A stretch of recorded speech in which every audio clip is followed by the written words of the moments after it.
Hello guys, current affairs funda में आप सभी का स्वागत है। मैं हूं आपके साथ अभिषेक शर्मा और आज के इस वीडियो सेशन में हम अक्टूबर थर्ड वीक के सभी इंपॉर्टेंट करंट अफेयर्स कवर करने वाले हैं। जो भी एस्पिरेंट्स हमारे डेली करंट अफेयर्स नहीं देख पाए हैं वो इस वीडियो के माध्यम से थर्ड वीक अक्टूबर के सभी करंट अफेयर्स हमने कवर कर पाएंगे। इसी तरह से आप फर्स्ट वीक और सेकेंड वीक के भी करंट अफेयर्स देख सकते हैं। Which Indian batsman smashed the second fastest T20 century of 40 deliveries in international cricket? किस भारतीय बल्लेबाज ने अंतर्राष्ट्रीय क्रिकेट में 40 गेंदों पर दूसरा सबसे तेज T20 शतक बनाया है? ऑप्शंस आपके सामने हैं। सही आंसर ऑप्शन डी है संजू सैमसन। आपको जानना चाहिए कि भारत ने हाल ही में बांग्लादेश के खिलाफ थर्ड और फाइनल T20 मैच में 133 रन की जीत हासिल की है। ये match Rajiv Gandhi international stadium Hyderabad में खेला गया है।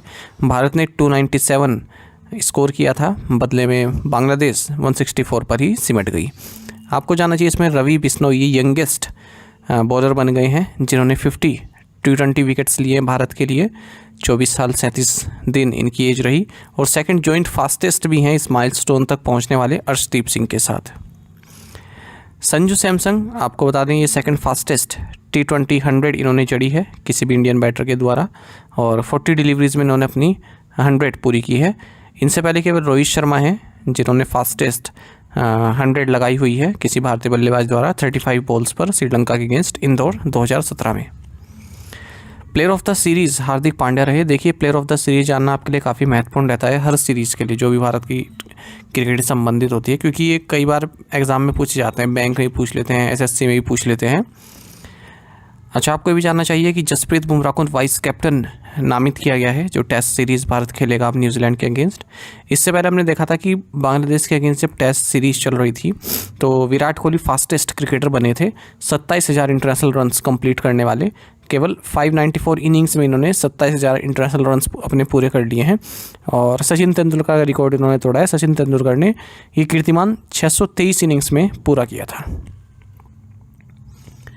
When is the international day of rural women celebrated? अंतर्राष्ट्रीय ग्रामीण महिला दिवस कब मनाया जाता है? ऑप्शंस आपके सामने हैं।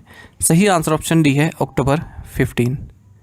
आपको जानना चाहिए international day of rural women ये 15 अक्टूबर को सेलिब्रेट किया जाता है और international day of rural women का थीम रहेगा rural women sustaining nature for our collective future, building climate resilience, conserving biodiversity and caring for land towards gender equality and empowerment of women and girls. Global hand washing day ये 15 अक्टूबर को मनाया जाता है और इस साल इसका थीम रहेगा why are clean hands still important.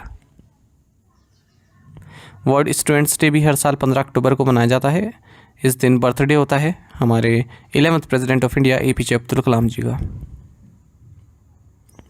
Which country has Nagaland signed as a country partner for the upcoming 25th edition of the Hornbill Festival? Hornbill festival के आगामी 25वें संस्करण के लिए नागालैंड ने किस देश को कंट्री पार्टनर के रूप में हस्ताक्षरित किया है? ऑप्शंस आपके सामने हैं। सही आंसर ऑप्शन ए है वेल्स। देखिए, नागालैंड गवर्नमेंट ने वेल्स के साथ एक एग्रीमेंट साइन किया है जिसके तहत जो 25th एडिशन होने वाला है हॉर्नबिल फेस्टिवल का उसमें वेल्स कंट्री पार्टनर रहेगी। हॉर्नबिल फेस्टिवल जो है ये 1 से 10 दिसंबर के बीच में किसामा हेरिटेज विलेज नागालैंड में मनाया जाता है और इसे फेस्टिवल ऑफ फेस्टिवल्स के नाम से भी बोला जाता है। नागालैंड में जितने भी एथनिक ग्रुप्स हैं वो सब इसमें पार्टिसिपेट करते हैं। एक और नॉर्थ ईस्ट स्टेट की बात कर लेते हैं। मेघालय गवर्नमेंट इन्होंने दजनज इंस्टीट्यूट के साथ कोलैबोरेट किया है जिसके तहत 50,000 वल्नरेबल हाउस होल्ड्स को सपोर्ट किया जाएगा। खास करके जो सिंगल मदर्स हैं उनको सोशल इंक्लूजन उनका किया जाएगा और livelihood coaching and social protection frameworks में उनको लाया जाएगा। Who is the youngest mountaineer to summit earth 14 highest peaks? पृथ्वी के 14 सबसे ऊंचे शिखरों पर चढ़ने वाले सबसे कम उम्र के पर्वतारोही कौन है? ऑप्शंस आपके सामने हैं। सही आंसर ऑप्शन सी है नीमा रिंजी शेरपा। आपको जानना चाहिए एक नेपालीज टीनेजर हैं, इन्होंने वर्ल्ड रिकॉर्ड बनाया, यंगेस्ट माउंटेनियर बन गए हैं जिन्होंने अर्थ की 14 हाईएस्ट पीक को फतेह कर ली, जिनको चढ़ गए हैं। तो नीमा रिंजी शेरपा इनका नाम है, 18 ईयर्स ओल्ड और तिब्बत की माउंट शीशापांगा पर हाल ही में इन्होंने फतेह हासिल की है और इसी के साथ ही रिकॉर्ड इन्होंने बनाया है। जो ये अर्थ की 14 हाईएस्ट पीक है, इन्हें बोलते हैं 8000ers, है ना। और क्योंकि international mountaineer and climbing federation UIA ने इनको रिकॉग्नाइज किया है कि 8000 मीटर अबव सी लेवल की हैं ये सभी। 16 साल की उम्र में इन्होंने क्लाइंबिंग स्टार्ट की थी और 740 डेज में इन्होंने इन 14 हाईएस्ट पीक को फतेह कर लिया है। और ये 14 हाईएस्ट पीक एशिया में है, हिमालयन और काराकोरम रेंजेस में। Defence minister Rajnath Singh inaugurated 75 infrastructure projects. What is the overall estimated cost of the project? Rajnath Singh जो कि रक्षा मंत्री हैं, इन्होंने 75 बुनियादी ढांचा परियोजनाओं का उद्घाटन किया है। परियोजना की कुल अनुमानित लागत क्या है? ऑप्शंस आपके सामने हैं। सही आंसर ऑप्शन डी है 2236 करोड़ रुपए। देखिए, डिफेंस मिनिस्टर राजनाथ सिंह ने वर्चुअली 75 इंफ्रास्ट्रक्चर प्रोजेक्ट्स, जिसमें 22 रोड्स हैं, 51 ब्रिजेस हैं और 2 अदर मिसलेनियस प्रोजेक्ट्स हैं, इनको इनोग्रेट किया है, जिसे बॉर्डर रोड्स ऑर्गेनाइजेशन BRO द्वारा कंस्ट्रक्ट किया गया है 2236 करोड़ रुपए की लागत में। और ये 11 border states and union territories में जो है हैं ये प्रोजेक्ट्स सिचुएटेड हैं। ठीक है, कहाँ से इन्होंने किया है ये? 33 कॉप्स, सुखना मिलिट्री स्टेशन, वेस्ट बंगाल से। Of the 75 projects 19 Jammu Kashmir में, 18 अरुणाचल प्रदेश में, 11 लद्दाख में, 9 उत्तराखंड में, 6 सिक्किम में, 5 हिमाचल प्रदेश में और 2 वेस्ट बंगाल और राजस्थान में, 1 नागालैंड, मिजोरम, अंडमान एंड निकोबार में। इनमें से जो एक काफ़ी हाईलाइटेड है वो है कुपूप सिराथांग रोड, जो कि सिक्किम में है और ये एक क्रूशियल लिंक है जवाहरलाल नेहरू मार्ग और जुलुक एक्सिस के बीच में।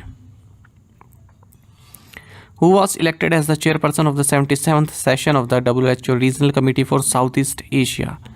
दक्षिण पूर्व एशिया के लिए WHO क्षेत्रीय समिति के 77वें सत्र के अध्यक्ष के रूप में किसे चुना गया है? ऑप्शंस आपके सामने हैं। सही आंसर ऑप्शन ए है JP Nadda. World health organization ने regional committee for south east Asia का 77 सेशन हाल ही में न्यू दिल्ली में इनोग्रेट किया है और इंडिया के जो मिनिस्टर ऑफ हेल्थ हैं JP नड्डा, ये चेयरपर्सन नियुक्त की गई हैं 77 सेशन की। आपको बता दें ये जो सेशन है, ठीक है, इसमें ये एक WHO साउथ ईस्ट एशिया की एक एनुअल गवर्निंग बॉडी मीटिंग होती है। इसमें बांग्लादेश, भूटान और south Korea, Indonesia, India, Maldives, Myanmar, Nepal, Sri Lanka, Thailand, Timor Leste, ये सभी कंट्रीज़ में पार्टिसिपेट करते हैं। Which two banks partnered with Sohanlal Commodity Management for providing collateral management solutions? संपार्श्विक प्रबंधन समाधान प्रदान करने के लिए किन 2 बैंकों ने सोहनलाल कमोडिटी मैनेजमेंट के साथ भागीदारी की है? सही आंसर ऑप्शन डी है पंजाब नेशनल बैंक एंड बंधन बैंक। आपको जाना चाहिए सोहनलाल कमोडिटी मैनेजमेंट, जो कि इंडिया का largest post harvest logistic and agriculture company है, इसने पंजाब नेशनल बैंक और बंधन बैंक के साथ पार्टनरशिप की है, जिसके तहत ये unified collateral management solution provide कराएगा, ताकि जो पोस्ट हार्वेस्ट क्रेडिट चाहिए होता है फार्मर्स को, एग्रीकल्चर स्टेक होल्डर्स को, ठीक है, वो आसानी से प्राप्त किया जा सके कम्पिटिटिव रेट्स पर। Under this partnership SLCM will utilize its proprietary technology AgriReach to enhance the efficiency of post-harvest credit and storage services for both banks. Which two companies announced a collaboration on the Green 5G initiative? किन 2 कंपनियों ने green 5G पहल पर सहयोग की घोषणा की? सही आंसर ऑप्शन सी है भारती एयरटेल एंड नोकिया। देखिए, भारती एयरटेल और नोकिया, इन्होंने कहा है कि हमने ग्रीन 5G को लेकर एक कोलैबोरेशन साइन किया है और इसका मकसद रहेगा energy efficient solutions and practices introduce करना एयरटेल का जो मोबाइल नेटवर्क है उसके लिए। This ambitious project will focus on enhancing energy efficiency across Airtel's extensive 4G 5G radio access network by leveraging state of the art technologies like AI/ML as well as suite of advance software features and innovative solutions. तो मकसद ये है कि जो Airtel द्वारा जो carbon emission किया जाता है उसको रिड्यूस करना, ठीक है, लगभग 1,43,413 मेट्रिक टन तक रिड्यूस करना उसको, जो एनुअली CO2 जनरेट की जाती है।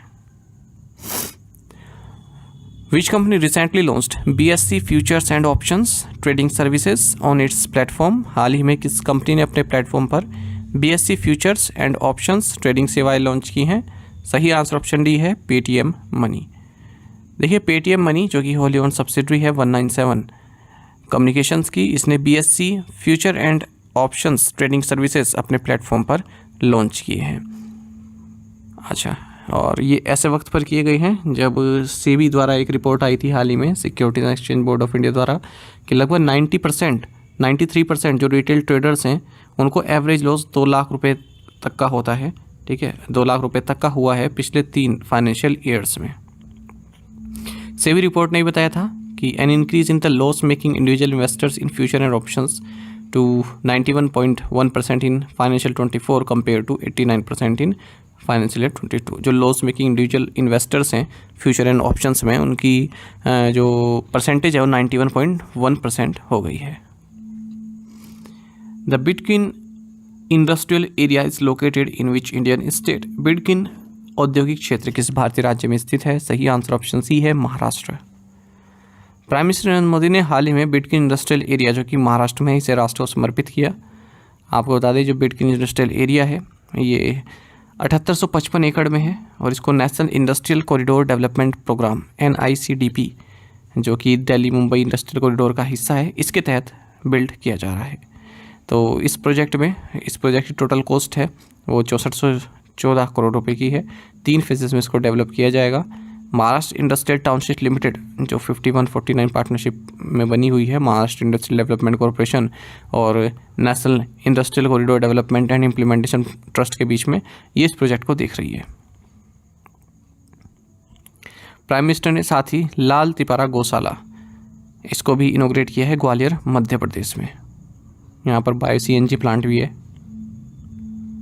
Who took over the role of Director General of Sports Authority of India on an interim basis? अंतरिम आधार पर भारतीय खेल प्राधिकरण का महानिदेशक किसे नियुक्त किया गया? सही आंसर ऑप्शन डी है, सुजाता चतुर्वेदी। देखिए, संदीप प्रधान ये director general of sports authority of India का पद अब छोड़ देंगे, इनका जो कार्यकाल है पूरा हो चुका है। और स्पोर्ट्स सेक्रेटरी सुजाता चतुर्वेदी, इन्हें इंटरिम बेसिस पर डायरेक्टर जनरल बनाया जा रहा है। स्पोर्ट्स अथॉरिटी ऑफ इंडिया की बात करें, 1984 में सेटअप की गई थी इसको। ये एक ऑटोनोमस बॉडी है, ministry of youth affairs and sports, government of India के तहत आती है। What is the name of the third 25T bollard pull tug launched recently? हाल ही में लॉन्च किए गए तीसरे 25 टन बोलार्ड पुल टग का नाम क्या है? सही आंसर ऑप्शन डी है, अश्व। देखिए, तीसरा 25 टन बोलार्ड पुल टग, जिसका नाम अश्व है, इसको लॉन्च किया गया है Titagarh rail system limited Kolkata में। तो इस तरह के जो है 6 टग बनाए हुए हैं, बोलार्ड पुल टग बनाए गए हैं तीतागढ़ रेल सिस्टम लिमिटेड द्वारा, और आत्मनिर्भर भारत इनिशिएटिव के तहत ये साइन किया गया था ये contract. The availability of tugs will provide impetus to operational commitments of Indian Navy by facilitating assistance to naval ships and submarines during berthing and unberthing, turning and maneuvering in confirmed waters. Which bank has reappointed Praveen Kumar Gupta as non-executive chairman? किस bank ने प्रवीण कुमार गुप्ता को फिर से गैर कार्यकारी अध्यक्ष नियुक्त किया है? सही आंसर ऑप्शन डी है, प्रवीण कुमार। ओह, माफ़ कीजिएगा, इसमें बैंक का नाम आना था, है ना, ऑप्शंस में। ये मैंने क्वेश्चन गलत फ्रेम हो गया थोड़ा, तो आप एज्यूम कर लीजिए कि बैंक के नाम है इसमें, ऑप्शन में PDF में सही कर दूँगा। तो उत्कर्ष स्मॉल फाइनेंस बैंक इसका आंसर है। देखिए, उत्कर्ष स्मॉल फाइनेंस बैंक ने कहा है कि रिजर्व बैंक ऑफ इंडिया ने अप्रूवल दे दी है कि हम प्रवीण कुमार गुप्ता को रीअपॉइंट कर सकते हैं नॉन एग्जीक्यूटिव चेयरमैन। उत्कर्ष स्मॉल फाइनेंस बैंक की बात करें, हेडक्वार्टर्स वाराणसी में है। टैगलाइन आपकी उम्मीद का खाता है। Managing director and CEO Govind Singh है। Which company recently collaborated with Visa to enhance the forex cards issuance experience? हाल ही में किस कंपनी ने फॉरेक्स कार्ड जारी करने के अनुभव को इनहेंस करने के लिए वीज़ा के साथ सहयोग किया है? सही आंसर ऑप्शन भी है, Card91। देखिए, Card91 जो कि बेंगलुरु बेस्ड एक platform as a service company है, इसने वीज़ा के साथ कोलेबरेट किया है ताकि forex card issuance experience enhance हो सके कार्ड होल्डर्स के लिए भी और इशूअर्स के लिए भी। This collaboration marks a significant step forward in the financial services industry, combining Visa's extensive network and expertise with Card91's innovative technology solutions. Which organization has signed an MOU with the NTPC विद्युत व्यापार निगम to promote sustainable energy in healthcare research? स्वास्थ्य देखभाल अनुसंधान में sustainable energy को बढ़ावा देने के लिए किस संगठन ने NTPC विद्युत व्यापार निगम के साथ एक समझौता ज्ञापन पर हस्ताक्षर किए? सही आंसर ऑप्शन सी है, Indian council of medical research ICMR। देखिए, Indian council of medical research ने एक मेमोरेंडम ऑफ अंडरस्टैंडिंग साइन किया है एनटीपीसी विद्युत व्यापार निगम के साथ, ताकि हेल्थ केयर रिसर्च में सस्टेनेबल एनर्जी को प्रमोट किया जा सके। The partnership aims to equip ICMR institutes across the country with solar power, supporting India's push growth towards renewable energy and sustainability। जो भी ICMR के इंस्टीट्यूट्स हैं वहाँ पर सोलर प्लांट्स वगैरह लगाए जाएंगे, ठीक है। Where was the global summit on spirituality for clean and healthy society organized? स्वच्छ और स्वस्थ समाज के लिए आध्यात्मिकता पर वैश्विक शिखर सम्मेलन कहाँ आयोजित किया गया? सही आंसर ऑप्शन सी है माउंट आबू, राजस्थान। देखिए, president of India Droupadi Murmu, इन्होंने global summit on spirituality for clean and health society इसमें शामिल हुई हैं ये, जिसे ऑर्गेनाइज किया गया प्रजापिता ब्रह्मा कुमारीज ईश्वरीय विश्वविद्यालय द्वारा माउंट आबू, राजस्थान में।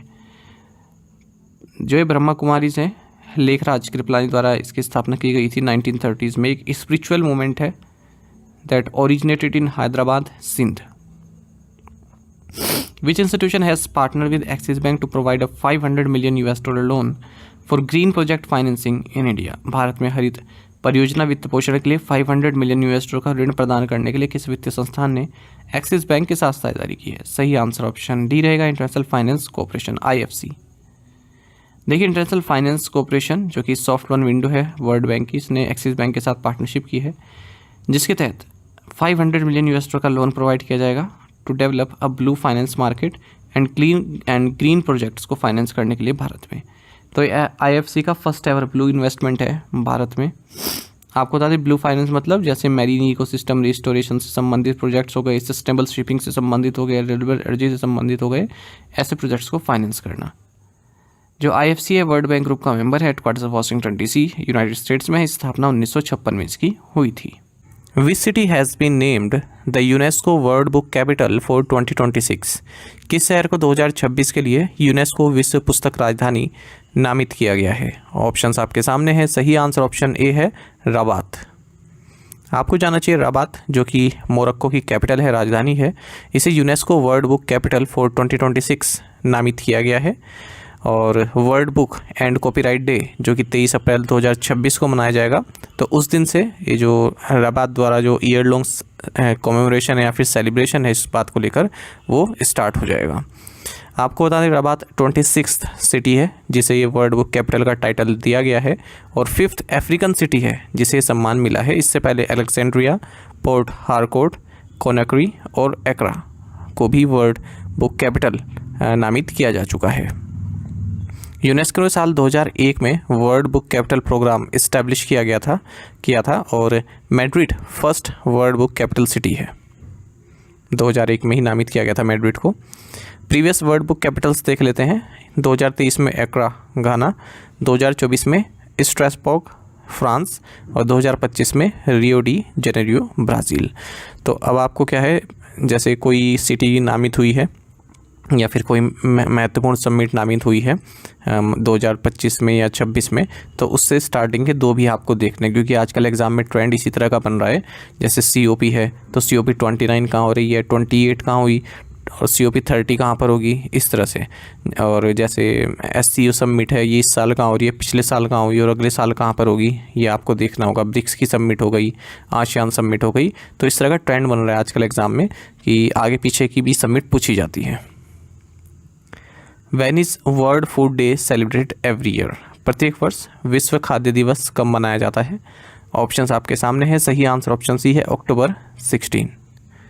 आपको जाना चाहिए वर्ल्ड फूड डे, ये वर्ल्ड वाइड 16 अक्टूबर को मनाया जाता है, क्योंकि इस दिन United Nations Food and Agriculture Organization यानी कि FAO जिसे हम कहते हैं, इसकी स्थापना हुई थी 1945 में। वर्ल्ड फूड डे 2024 का थीम रहेगा right to foods for a better life and a better future. FAO का जो हेडक्वार्टर्स है वो रोम, इटली में है।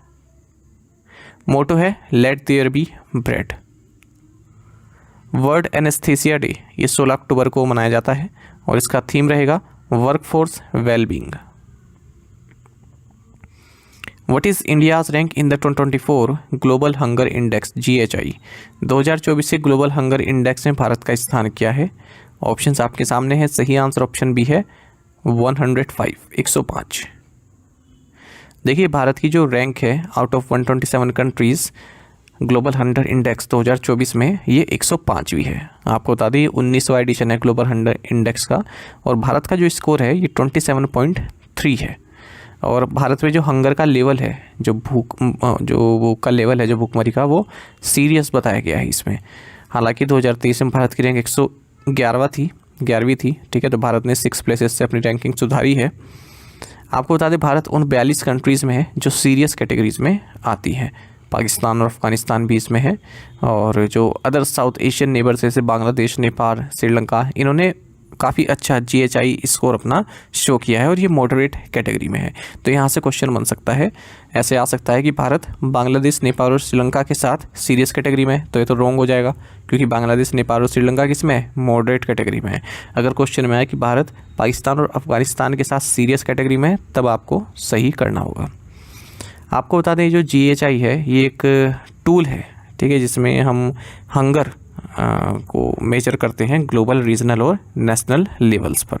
इस इंडेक्स को पब्लिश किया जाता है कंसर्न वर्ल्ड वाइड के द्वारा, जो कि एक आयरिश ह्यूमैनिटेरियन ऑर्गेनाइजेशन है, और एक जर्मन एड एजेंसी है वेल्थंजर लाइफ, इन दोनों के द्वारा। आपको बता दें 2024 ग्लोबल हंगर इंडेक्स स्कोर जो पूरे वर्ल्ड के लिए है ये 18.3 है, यानी कि मॉडरेट है। 2016 में 18.8 था, तो थोड़ा इम्प्रूव हुआ है यहाँ पर। अच्छा, जो इंडिया का GHI स्कोर है, 4 कंपोनेंट होते हैं इसमें, इंडिकेटर 4 होते हैं इस इंडेक्स में, ये आप याद रखिएगा, महत्वपूर्ण है। पहला है अंडर नोरिश्ड, ठीक है, तो ये 13.7% पॉपुलेशन अंडर नोरिश्ड है भारत में। 35.5% चिल्ड्रन ये स्टंटेड हैं। अभी देखेंगे क्या मतलब है स्टंटेड का और वेस्टेड का। 18.7% वेस्टेड है, और 2.9% चिल्ड्रन ये अपने 5th बर्थडे से पहले इनकी मृत्यु हो जाती है, यानी कि चाइल्ड मोर्टेलिटी की यहाँ पर बात हो रही है। अब इन 4 इंडिकेटर्स के हिसाब से जो GHI स्कोर है वो हर एक कंट्री का 100 पॉइंट स्केल पर मेज़र किया जाता है, ठीक है। 0 होता है बेस्ट पॉसिबल स्कोर, यानी कि नो हंगर, और 100 क्या होता है, वर्स्ट। तो जितना 0 के पास जाएंगे उतना अच्छा है आपके यहाँ हंगर इंडेक्स, और जितना 100 के पास जाते रहेंगे उतना ख़राब है। और इसमें ये जो 4 कंपोनेंट इनका क्या क्या शेयर रहता है, अंडर नरिशमेंट को 1/3 शेयर दिया गया है, चाइल्ड स्टंटिंग को 1/6, चाइल्ड वेस्टिंग को 1/6, और चाइल्ड मोर्टेलिटी को 1/3। सबसे लास्ट में सोमालिया है 127 नंबर पर, फिर उससे पहले यमन है, फिर चैड है, फिर मेडागास्कर है। यहाँ पर हाईएस्ट 2024 GHI स्कोर देखा गया है। हाईएस्ट मतलब 100 के करीब जा रहे हैं लोग, ठीक है। और बुरुंडी और साउथ सूडान यहाँ पर काफ़ी अलार्मिंग है जो हंगर की स्टेट है। ग्लोबली अगर हम बात करें 733 मिलियन पीपल हर एक दिन हंगर फेस कर रहे हैं, क्योंकि उनको सफिशिएंट अमाउंट ऑफ फूड नहीं मिल रहा है, जबकि 2.8 billion people healthy diet afford नहीं कर सकते। देखिए जो 22 कंट्रीज़ हैं जिनमें 2024 GHI स्कोर है वो लेस देन 5 है जिनका, ठीक है, उनको इंडिविजुअल रैंक नहीं दी गई है। जिनका GHI स्कोर 5 से कम है, यानी कि जिनकी काफ़ी उम्दा परफॉर्मेंस रही है, ऐसी 22 कंट्रीज़ हैं, ठीक है, तो उनको 1 से 22 तक में रखा गया है। तो ये वो 22 कंट्रीज़ हैं, इनमें आप देख सकते हैं चाइना भी है इसमें, ठीक है, हमारे आसपास के जो है चाइना हो गया, रशिया भी है इसमें, उज्बेकिस्तान भी है, और UAE भी है इसमें, टर्की भी है। तो ये याद रखेंगे आप जो मेन नाम है। अच्छा, और यहाँ पर बताया गया है कि बांग्लादेश, मोजाम्बिक, नेपाल, सोमालिया और टोगो, यहाँ पर भी काफ़ी अच्छा प्रोग्रेस देखी गई है हंगर को लेकर। अफ्रीका, साउथ ऑफ सहारा, ये ऐसा रीजन है जहाँ पर हाईएस्ट और मोस्ट कंसर्निंग हंगर लेवल्स देखे गए हैं। लैटिन अमेरिका और कैरिबियन रीजन में लो हंगर है। European and central Asian region ये जो है 2030 तक लो हंगर अपना अचीव कर लेंगे। एट द करंट पेस जिस हिसाब से अभी चल रहे हैं, एटलीस्ट 64 कंट्रीज़ ये लो हंगर प्राप्त नहीं कर पाएंगी 2030 तक, ठीक है। जैसे हमारा सस्टेनेबल डेवलपमेंट गोल है ना, 0 हंगर, वो प्राप्त नहीं कर पाएंगे हम 2030 तक। लगभग 64 कंट्रीज ऐसी बताई गई हैं। अब ये इंडेक्स देख सकते हैं, देखिए शुरुआत में जहाँ 27.3 लिखा हुआ है ना, अब देखिए लेफ्ट में देखिए लो, यानी कि 9.9 से नीचे जिनका है वो लो है। मॉडरेट में कौन आते हैं, जिनका स्कोर 10 से लेकर 19.9 तक है। सीरियस क्या आते हैं, जिनके 20 से लेकर 14.9 तक आते हैं। अलार्मिंग किसका है, 35 से लेकर 29.9 तक आते हैं। एक्सट्रीमली अलार्मिंग कौन है, जो 50 से ऊपर के आते हैं। इसी तरह से नीचे लिखा हुआ है देखिए कि लो में 51 कंट्रीज़ हैं, और मॉडरेट 37 कंट्रीज़ हैं, सीरियस 46 हैं, अलार्मिंग 6 कंट्रीज़ हैं। इस तरह से यहाँ पर देखिए अब आप अंडर नरिशमेंट हमने देखा था, ऐसी पॉपुलेशन जिसे जो सफिशिएंट कैलोरी नहीं मिल पा रही है वो होते हैं अंडर नूरिशमेंट। फिर होता है स्टंटिंग, एक शब्द होता है चाइल्ड स्टंटिंग, ठीक है। ऐसे चिल्ड्रन 5 से कम के जिनकी हाइट कम होती है उनके एज के हिसाब से, कई बच्चे होते हैं ना एज के हिसाब से हाइट कम रह जाती है, उन्हें बोलते हैं स्टंटिंग। दूसरा होता है टर्म वेस्टिंग, ठीक है, यानी कि जिनका वेट कम होता है उनकी हाइट के हिसाब से, उन्हें बोलते हैं वेस्टिंग। और मोर्टेलिटी तो आप जानते ही हैं, जो 5 साल होने से पहले ही जिन बच्चों की मृत्यु हो जाती है उन्हें बोलते हैं चाइल्ड मोर्टेलिटी। बाकी आप इसमें नीचे शेयर देख सकते हैं कि अंडर नूरिशमेंट के 1/3 है, फिर चाइल्ड स्टंटिंग और वेस्टिंग दोनों का 1/6 शेयर है, और चाइल्ड मोर्टेलिटी का 1/3 है। तो आजकल बैंकिंग एग्जाम में भी घुमाकर क्वेश्चन पूछे जा रहे हैं, तो इंडेक्स काफ़ी महत्वपूर्ण है आपसे। भारत की रैंक तो नहीं पूछेगा इसमें, ठीक है, क्योंकि इस तरह के जिसमें भारत की परफॉर्मेंस काफ़ी ख़राब होती है, या फिर भारत सरकार जिसको रिजेक्ट कर देती है इंडेक्स को, इस तरह की रैंक भारत वो नहीं पूछते हैं, पर यहाँ के पैरामीटर वगैरह पूछ सकते हैं। How many countries, including Colombia, has India signed an audio-visual co-production agreement with? Colombia सहित भारत ने कितने देशों के साथ ऑडियो विजुअल को प्रोडक्शन समझौते पर हस्ताक्षर किए हैं? सही आंसर ऑप्शन डी है 17। देखिए, ऑडियो विजुअल को प्रोडक्शन एग्रीमेंट ये भारत और कोलंबिया ने साइन किया है national media centre new Delhi में, और ये जो एग्रीमेंट है ये दोनों ही देशों के जो प्रोड्यूसर्स हैं, ठीक है, उनको बेनिफिट देने वाला है। कोलंबिया 17th कंट्री जिसके साथ भारत ने ये को प्रोडक्शन एग्रीमेंट साइन किया है। For what research was the Nobel memorial prize in economics awarded to Daron Acemoglu, Simon Johnson and James A Robinson? Daron Acemoglu, Simon Johnson और जेम्स ए रॉबिन्सन को अर्थशास्त्र में नोबेल स्मृति पुरस्कार किस शोध के लिए प्रदान किया गया? सही आंसर ऑप्शन डी है research on differences in prosperity between nations. देखिए, जो Nobel memorial prize in economics है ये Daron Acemoglu, Simon Johnson, James A Robinson इनको दिया गया है। इन्होंने किस चीज़ पर रिसर्च की है? जो कंट्रीज़ होती हैं उनमें जो प्रोस्पेरिटी का डिफरेंस होता है उसको लेकर। The 3 economist have demonstrated the importance of societal institutions for a countries prosperity. जो एसिमोग्लो और जॉनसन है ये मैसेच्यूसेट्स इंस्टीट्यूट ऑफ टेक्नोलॉजी में है, कार्य करते हैं, और रॉबिन्सन ये अपनी रिसर्च कंडक्ट करते हैं यूनिवर्सिटी ऑफ शिकागो में।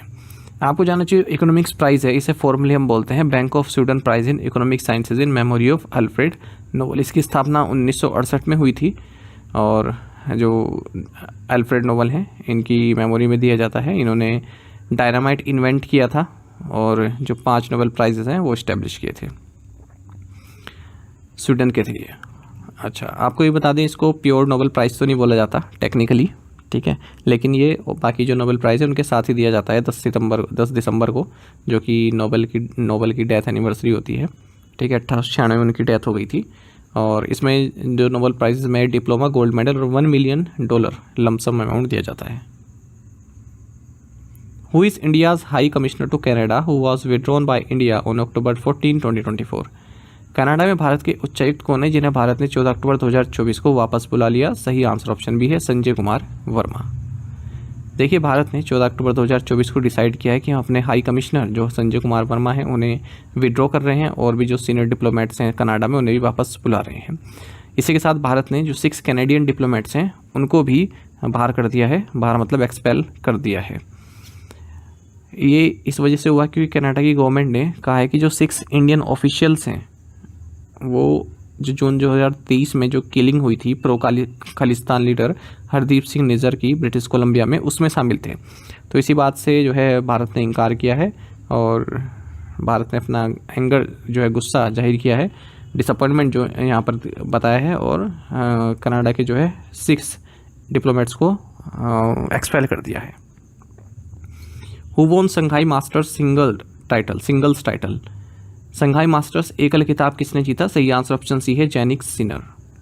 देखिए, संघाई मास्टर्स ये एक एनुअल टेनिस टूर्नामेंट है मेल प्रोफेशनल प्लेयर्स के लिए, संघाई चाइना में होता है, और ये जैनिक सिनर ने जीता। इन्होंने नोवाक जोकोविच को हराया है। नोवाक जोकोविच अपना 100 सिंगल्स टाइटल जीतने के करीब हैं, पर इस टूर्नामेंट में नहीं जीत पाए क्योंकि ये जैनिक सिनर ने जीत लिया। डबल्स विनर की देखें तो नीदरलैंड्स के वेस्ले कोल्होफ और क्रोएशिया के निकोला मैक्टिक ने जीता है। तो मेंस टूर्नामेंट ये एक और टेनिस टूर्नामेंट देख लेते हैं, 2024 वुहान ओपन, ये विमेंस टेनिस टूर्नामेंट है, वुहान चाइना में खेला गया, और सिंगल्स टाइटल जीता है बेलारूस की अरीना सबलेंका ने। डबल्स टाइटल एना डेलिना और इरिना क्रोमाचेवा ने जीता है। विच इंडियन प्लेयर वोन बेंडिको इंटरनेशनल 2024 बैडमिंटन टूर्नामेंट? किस भारतीय खिलाड़ी ने बेंडिको इंटरनेशनल 2024 बैडमिंटन टूर्नामेंट जीता? सही आंसर ऑप्शन बी है तान्या हेमंत। देखिए भारत की जो तान्या हेमंत है, इन्होंने टुंग चियो टोंग जो कि चाइनीज़ ताइपे के हैं, इनको हराकर विमेन सिंगल्स टाइटल जीत लिया है बेंडिको इंटरनेशनल 2024 बैडमिंटन टूर्नामेंट में, जो कि विक्टोरिया ऑस्ट्रेलिया में खेला गया। आपको बता दें 21 साल की तान्या बैडमिंटन प्लेयर है, मैसूर कर्नाटक से आती हैं। अच्छा, आपको बता दें स्पोर्ट्स से संबंधित न्यूज़ देख लेते हैं। भारत को होस्टिंग राइट्स दिए गए हैं ISSF जूनियर वर्ल्ड कप के लिए नेक्स्ट ईयर में, और मुंबई ये होस्ट करेगा world pickleball championship series. According to the free to think 2024 report, how much did India's academic freedom score drop over the past 10 years? Free to think 2024 report के अनुसार पिछले 10 वर्षों में भारत का अकादमिक स्वतंत्रता स्कोर कितना गिरा है? सही आंसर ऑप्शन बी है 0.62, 0.2, यानी कि 0.6 से घटकर 0.2। देखिए पिछले 10 सालों में भारत का जो एकेडमिक फ्रीडम इंडेक्स रैंक है, ठीक है, ये प्लमेट हुआ है, यानी कि गिरा है। ऐसा free to think 2024 annual report ने कहा है, जिसे पब्लिश किया गया स्कॉलर्स द्वारा risk academic freedom monitoring project में। तो ये जो SAR है, यानी कि स्कॉलर्स एट रिस्क, ये नेटवर्क है 665 यूनिवर्सिटीज़ का अक्रॉस द ग्लोब। इसमें Columbia university, Duke university, New York university, इनके रिसर्चर्स शामिल रहते हैं। तो इसमें बताया कि भारत का जो एकेडमिक फ्रीडम है वो 0.6 से घटकर 0.2 पॉइंट पर आ चुका है, अगर हम 2013 से 2023 तक की बात करें। और भारत में जो एकेडमिक फ्रीडम इंडेक्स है ये कम्प्लीटली रिस्ट्रिक्टेड मोड पर आ गया है, यानी कि स्वतंत्रता नहीं है बच्चों को अपनी बात कहने का या फिर प्रोफेसर्स को अपनी बात कहने का, जो एकेडमिक्स है वहाँ पर। इसमें 0 अगर किसी का ही रेंज है तो कंप्लीट रिप्रेशन है, और अगर 1 के पास जाता है तो फुल एकेडमिक फ्रीडम है। तो हम जो है 0 के पास चले गए हैं, 0.2 चले गए हैं। What is the name of the newly formed joint venture between Tata technologies and BMW? Tata technologies और BMW के बीच बने संयुक्त उपक्रम का नाम क्या है? सही आंसर ऑप्शन सी है BMW टेकवर्क्स इंडिया। देखिए टाटा टेक्नोलॉजीज और BMW इन्होंने 50-50 जॉइंट वेंचर अपना फाइनलाइज किया है, और इसमें जो BMW की सॉफ्टवेयर कैपेबिलिटीज़ हैं उनको मजबूती प्रदान की जाएगी, ठीक है। टाटा टेक्नोलॉजी के साथ मिलकर कुछ इस तरह के सॉफ्टवेयर बनाए जाएंगे जिससे BMW को फ़ायदा मिलेगा। तो इस जॉइंट वेंचर का नाम होगा BMW टेकवर्क्स इंडिया, और इसकी जो लीडरशिप टीम होगी पुणे बेस्ड होगी, और 3 लोकेशंस पर रहेंगे इनके, पुणे, बेंगलुरु और Chennai. Warren Harris MD and CEO Tata technologies की। अच्छा, अब आप ये जानिए जो ये BMW है, इसका जो फुल फॉर्म है वो क्या है? बेरिश मोटर एंड वर्क है, ठीक है। ये एक जर्मन कंपनी है, लग्जरी व्हीकल्स और मोटरसाइकिल्स बनाती है। म्यूनिक जर्मनी में इसका हेडक्वार्टर्स है। According to the Living Planet report by WWF, global wildlife populations have declined by what percentage in the last 50 years? WWF की लिविंग प्लैनेट रिपोर्ट के अनुसार वैश्विक वन्यजीव आबादी पिछले 50 वर्षों में कितने प्रतिशत गिर गई है? सही आंसर ऑप्शन बी है 73%। देखिए जो ग्लोबल वाइल्ड लाइफ पॉपुलेशन है ये 73% तक डिक्लाइन हुई है पिछले 50 सालों में, ऐसा कहा है biennial report, living planet report of the world wildlife fund ने, ठीक है। वर्ल्ड वाइल्ड लाइफ फंड की रिपोर्ट है लिविंग प्लैनेट रिपोर्ट, इसने कहा है ऐसा। जो वाइट रम्प्ड वल्चर है, इंडियन वल्चर है, सेंडर बिल्ड वल्चर हैं, ये अपने डिक्लाइन काफ़ी फेस कर रहे हैं। और जो फ्रेश वाटर इकोसिस्टम है इसमें भी हाईएस्ट डिक्लाइन देखा गया है 85% का। उसके बाद फिर टेरेस्ट्रियल इकोसिस्टम 69% और marine ecosystem 56%। In the Asia Pacific pollution exacerbates threats leading to an average decline of 60% in the wildlife population. तो पॉल्यूशन के कारण 60% डिक्लाइन देखने के लिए मिला है वाइल्ड लाइफ पॉपुलेशन में। WWF की स्थापना 1961 में हुई थी, हेडक्वार्टर्स क्लार्न स्विट्जरलैंड में है। Which university has launch the climate institute to address climate related issues? किस विश्वविद्यालय ने जलवायु से संबंधित मुद्दों से निपटने के लिए क्लाइमेट इंस्टीट्यूट शुरू किया है? सही आंसर ऑप्शन बी है अहमदाबाद यूनिवर्सिटी। देखिए अहमदाबाद यूनिवर्सिटी ने द क्लाइमेट इंस्टीट्यूट लॉन्च किया है ताकि जो क्लाइमेट रिलेटेड इश्यूज हैं इनको पढ़ा जा सके, इनके बारे में स्टडी की जा सके। और ये इंडिया की first comprehensive climate, energy and environment education program भी डेवलप कर रहा है 3 वर्टिकल्स में, energy and climate change, cities and settlements and air and water. Who has been declared the heir to the throne of the princely state of Nawanagar Jamnagar in Gujarat. Gujarat में नवानगर या जामनगर रियासत के उत्तराधिकारी के रूप में किसे घोषित किया गया? सही आंसर ऑप्शन ए है अजय जडेजा। देखिए, जो अर्स्टवाइल प्रिंसली स्टेट हुआ करता था नवानगर, ठीक है, जिसे अब जामनगर कहते हैं, इसके जो महाराजा हैं गुजरात में, शत्रु शल्य सिंह जडेजा, इन्होंने कहा है कि मेरे नेपियो और फॉर्मर क्रिकेटर अजय जडेजा ये अब मेरे उत्तराधिकारी होंगे।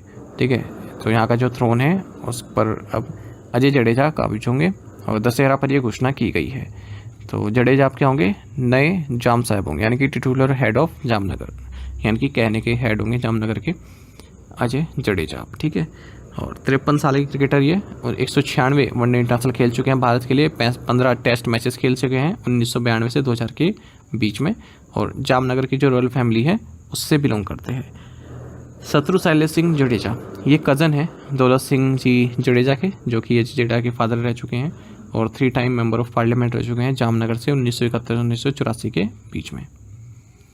जो जडेजा फैमिली है ये डिसेंडेंट्स हैं रणजीत सिंह जडेजा के, जिन्होंने नवानगर को 1907 से 1933 तक रूल किया। S Jaishankar's visit to Pakistan is for which organisation's meeting? S Jaishankar ने किस संगठन की बैठक के लिए पाकिस्तान का दौरा किया? ऑप्शंस आपके सामने है। सही आंसर ऑप्शन बी है SCO। आपको जानना चाहिए कि भारत के जो एक्सटर्नल अफेयर्स मिनिस्टर हैं एस जयशंकर, ये पाकिस्तान पहुँचे हैं क्योंकि यहाँ पर इस्लामाबाद में संघाई कोऑपरेशन ऑर्गेनाइजेशन यानी कि SCO इसकी 23rd head of government meeting होने वाली है। आपको बता दें, भारतीय फॉरेन मिनिस्टर द्वारा ये पिछले 9 सालों में पहली विजिट है पाकिस्तान की। और जयशंकर नूर खान एयरबेस पर उतरे, सीनियर पाकिस्तानी ऑफिशियल्स द्वारा इनको ग्रीट किया गया। आपको बता दें, लास्ट टाइम जब कोई Indian foreign minister Pakistan visit किए थे या की थी वो सुषमा स्वराज थी। दिसंबर 2015 की बात है ये, जब ये अफ़गानिस्तान संबंधित एक कॉन्फ्रेंस में शामिल हुई थी। आपको जानना चाहिए, जो ये SCO की हेड ऑफ गवर्नमेंट मीटिंग होती है, ये ट्रेड एंड इकोनॉमिक एजेंडा पर बात करती है। जो 23rd meeting of the council of head of government है, इसको चेयर कर रहे हैं पाकिस्तान के prime minister Shahbaz Sharif. Which country is currently facing its first outbreak of the Marburg virus? वर्तमान में कौन सा देश मार्बर्ग वायरस के पहले प्रकोप का सामना कर रहा है? सही आंसर ऑप्शन डी है रवांडा। देखिए, रवांडा में जो है पहली बार जो मार्बर्ग वायरस है ये देखने के मिला है। 36 केसेस रिपोर्ट किए गए हैं और 11 फैटलिटीज़ अब तक हो चुकी हैं, यानी कि 11 लोग मर चुके हैं। आपको बता दें, काफ़ी लीथल इलनेस है, वायरस के कारण होती है, और जो वायरस इबोला का होता है सेम फैमिली से बिलोंग करता है ये मार्बर्ग वायरस भी। और किसके कारण होता है? जब कोई व्यक्ति डायरेक्ट कांटेक्ट में आता है किसी बॉडीली फ्लूइड जैसे ब्लड, वॉमिट, सलाइवा या फिर और कोई सेक्रेशंस जो कि इन्फेक्टेड पर्सन के द्वारा निकलते हैं, और या फिर फ्रूट बैट के संपर्क में आता है, तो उसके कारण भी वायरस हो जाता है। ये एयरबोर्न वायरस नहीं है। आपको बता दें, इसको ट्रांसमिट किया जा सकता है ह्यूमंस में यदि वो माइंस या फिर केव्स के कांटेक्ट में आता है जहाँ पर फ्रूट बैट्स पाए जाते हैं। और इसकी मोर्टेलिटी रेट देखिए आप, 88% है, काफ़ी हाई है। यानी कि अगर किसी को हो जाता है तो 88% चांसेस हैं कि वो जो है मर जाएगा। कोई भी वैक्सीन अभी तक इसकी अप्रूवल नहीं हुई है। पहली बार ये 1967 में आइडेंटिफाई किया था। और इस वायरस को नाम कहाँ से पड़ा है? ये जर्मन सिटीज़ हैं, मार्बर्ग एंड फ्रैंकफर्ट, यहाँ पर लैब वर्कर्स हैं, तो ये इन्फेक्ट हो गए थे जब ये युगांडा में मंकीज़ को हैंडल कर रहे थे। What is the name of the military operation launched by China near Taiwan? चीन द्वारा ताइवान के निकट शुरू किए गए सैन्य अभियान का नाम क्या है? सही आंसर ऑप्शन डी है ऑपरेशन जॉइंट स्वॉर्ड 24B। देखिए, चाइना ने एक मिलिट्री एक्सरसाइज लॉन्च की है अपने शिप्स और एयरक्राफ्ट के साथ ही ताइवान के पास, और इसका नाम है ऑपरेशन जॉइंट स्वॉर्ड 24B। तो चाइना की जो पीपल्स लिबरेशन आर्मी है, इसने यहाँ पर एयरक्राफ्ट कैरियर, शिप्स, वॉरप्लेन्स ये सब मौजूद किए हुए हैं और ताइवान को घेरा हुआ है। देखिए, पिछली बार भी, पिछले साल की बात है, ताइवान ने इस तरह की एक्सरसाइज की थी और तब एक एग्जाम में पूछा भी गया था एक क्वेश्चन। ठीक है, तो ये जो चाइना ताइवान वाला इश्यू होता है, यहाँ से क्वेश्चन पूछ लेते हैं जब कोई मिलिट्री एक्सरसाइज होती है या फिर ताइवान को US द्वारा कोई कुछ वेपन वगैरह दिया जाता है। और इसी साल 23-24 मई को चाइना ने जॉइंट स्वॉर्ड 2024A ये ड्रिल भी पूरी की थी। ताइवान को बोलते हैं हम रिपब्लिक ऑफ चाइना, और जबकि जो चाइना हम जानते हैं उसे बोलते हैं पीपल्स रिपब्लिक ऑफ चाइना। तो जो ताइवान है रिपब्लिक ऑफ चाइना, ये सेल्फ एडमिनिस्ट्रेटेड सोवरेन स्टेट है, ठीक है। और चाइना इसको अपना हिस्सा मानता है और कहता है कि एक समय में जो है ताइवान हमारे में ही शामिल हो जाएगा। इसकी कोशिश हम कर रहे हैं। हालांकि ताइवान जो है पूरी तरह से नकारता है इन चीज़ों को, और अमेरिका काफ़ी सहयोग भी करता है ताइवान की, ताकि उसकी सोवरेनिटी बनी रहे। ताइवान को पहले फॉर्मोसा बोला जाता था। एक टाइनी आइलैंड है ईस्ट चाइना सी में, और हांगकांग के नॉर्थ ईस्ट में है, फिलीपींस के नॉर्थ में है, और साउथ कोरिया के साउथ में है, जापान के साउथ वेस्ट में है। ये डबल 10 ऑब्जर्व करता है। डबल 10 मतलब अक्टूबर 10, ये इसका नेशनल डे होता है। Where was the maiden carrier strike group exercise between Indian and Italian navies held? भारतीय और इतालवी नौसेनाओं के बीच पहला कैरियर स्ट्राइक ग्रुप अभ्यास कहाँ आयोजित किया गया? सही आंसर ऑप्शन ए है, गोवा कोस्ट। देखिए, इंडियन नेवी और इटालियन नेवी ने अपनी पहली एक्सरसाइज कैरी आउट की है, ये कैरियर स्ट्राइक ग्रुप द्वारा की गई गोवा कोस्ट पर, और ये सी फेस रही इस एक्सरसाइज का। इसमें INS विक्रमादित्य और ITS कैवोर ने पार्टिसिपेट किया है, वहीं INS विशाखापट्टनम और ITS एल्पेनो ने भी इसमें पार्टिसिपेट किया। When is the international day for the eradication of poverty observed? अंतर्राष्ट्रीय गरीबी उन्मूलन दिवस कब मनाया जाता है? ऑप्शंस आपके सामने हैं। सही आंसर ऑप्शन सी है, अक्टूबर 17। देखिए, international day for the eradication of poverty 17 October को मनाया जाता है। 2024 में इसका थीम है ending social and institutional maltreatment, acting together for just, peaceful and inclusive societies. HDFC Bank's board has approved the 100% stake sale of which subsidiary? HDFC bank के board ने किस सहायक कंपनी की 100% हिस्सेदारी बिक्री को मंजूरी दे दी है? सही आंसर ऑप्शन सी है, HDFC एजुकेशन। देखिए, इंडिया का जो लार्जेस्ट प्राइवेट सेक्टर लेंडर है HDFC बैंक, इसके बोर्ड ने 100% स्टेक सेल, जो इसकी सब्सिडरी है HDFC एजुकेशन, इसे बेचने की मंजूरी दे दी है वमा सुंदरी इन्वेस्टमेंट को, और ये ऑल कैश डील रही है 192 करोड़ की। और इसी की तरह अब जो HDFC एजू है, ये इस HDFC बैंक की सब्सिडरी नहीं है। Etihad rail recently sign an agreement with which Indian transport infrastructure company? Etihad rail ने हाल ही में किस भारतीय परिवहन अवसंरचना कंपनी के साथ एक समझौते पर हस्ताक्षर किए हैं?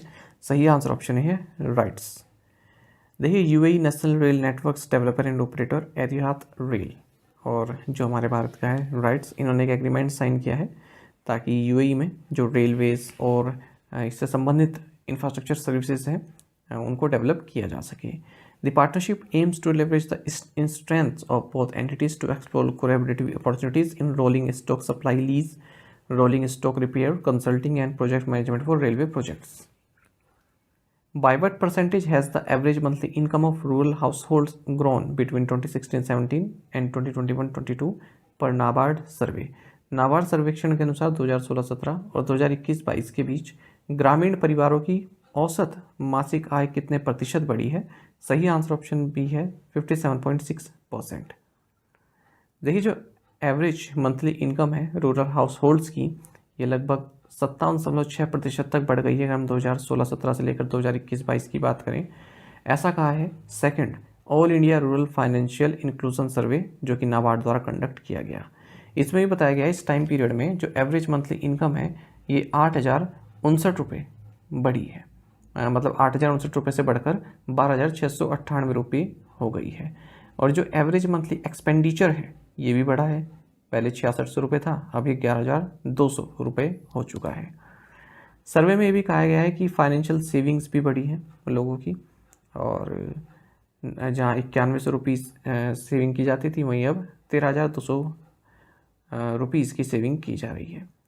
और लगभग 66% हाउस होल्ड्स ने अपनी सेविंग्स रिपोर्ट किया 2021-22 में, जबकि 2016-17 में 50.6% ने रिपोर्ट की थी। और ऐसी फैमिलीज़ जहाँ पर एटलीस्ट 1 मेंबर इंश्योर्ड है, ये 80% इस तरह की फैमिलीज़ हैं।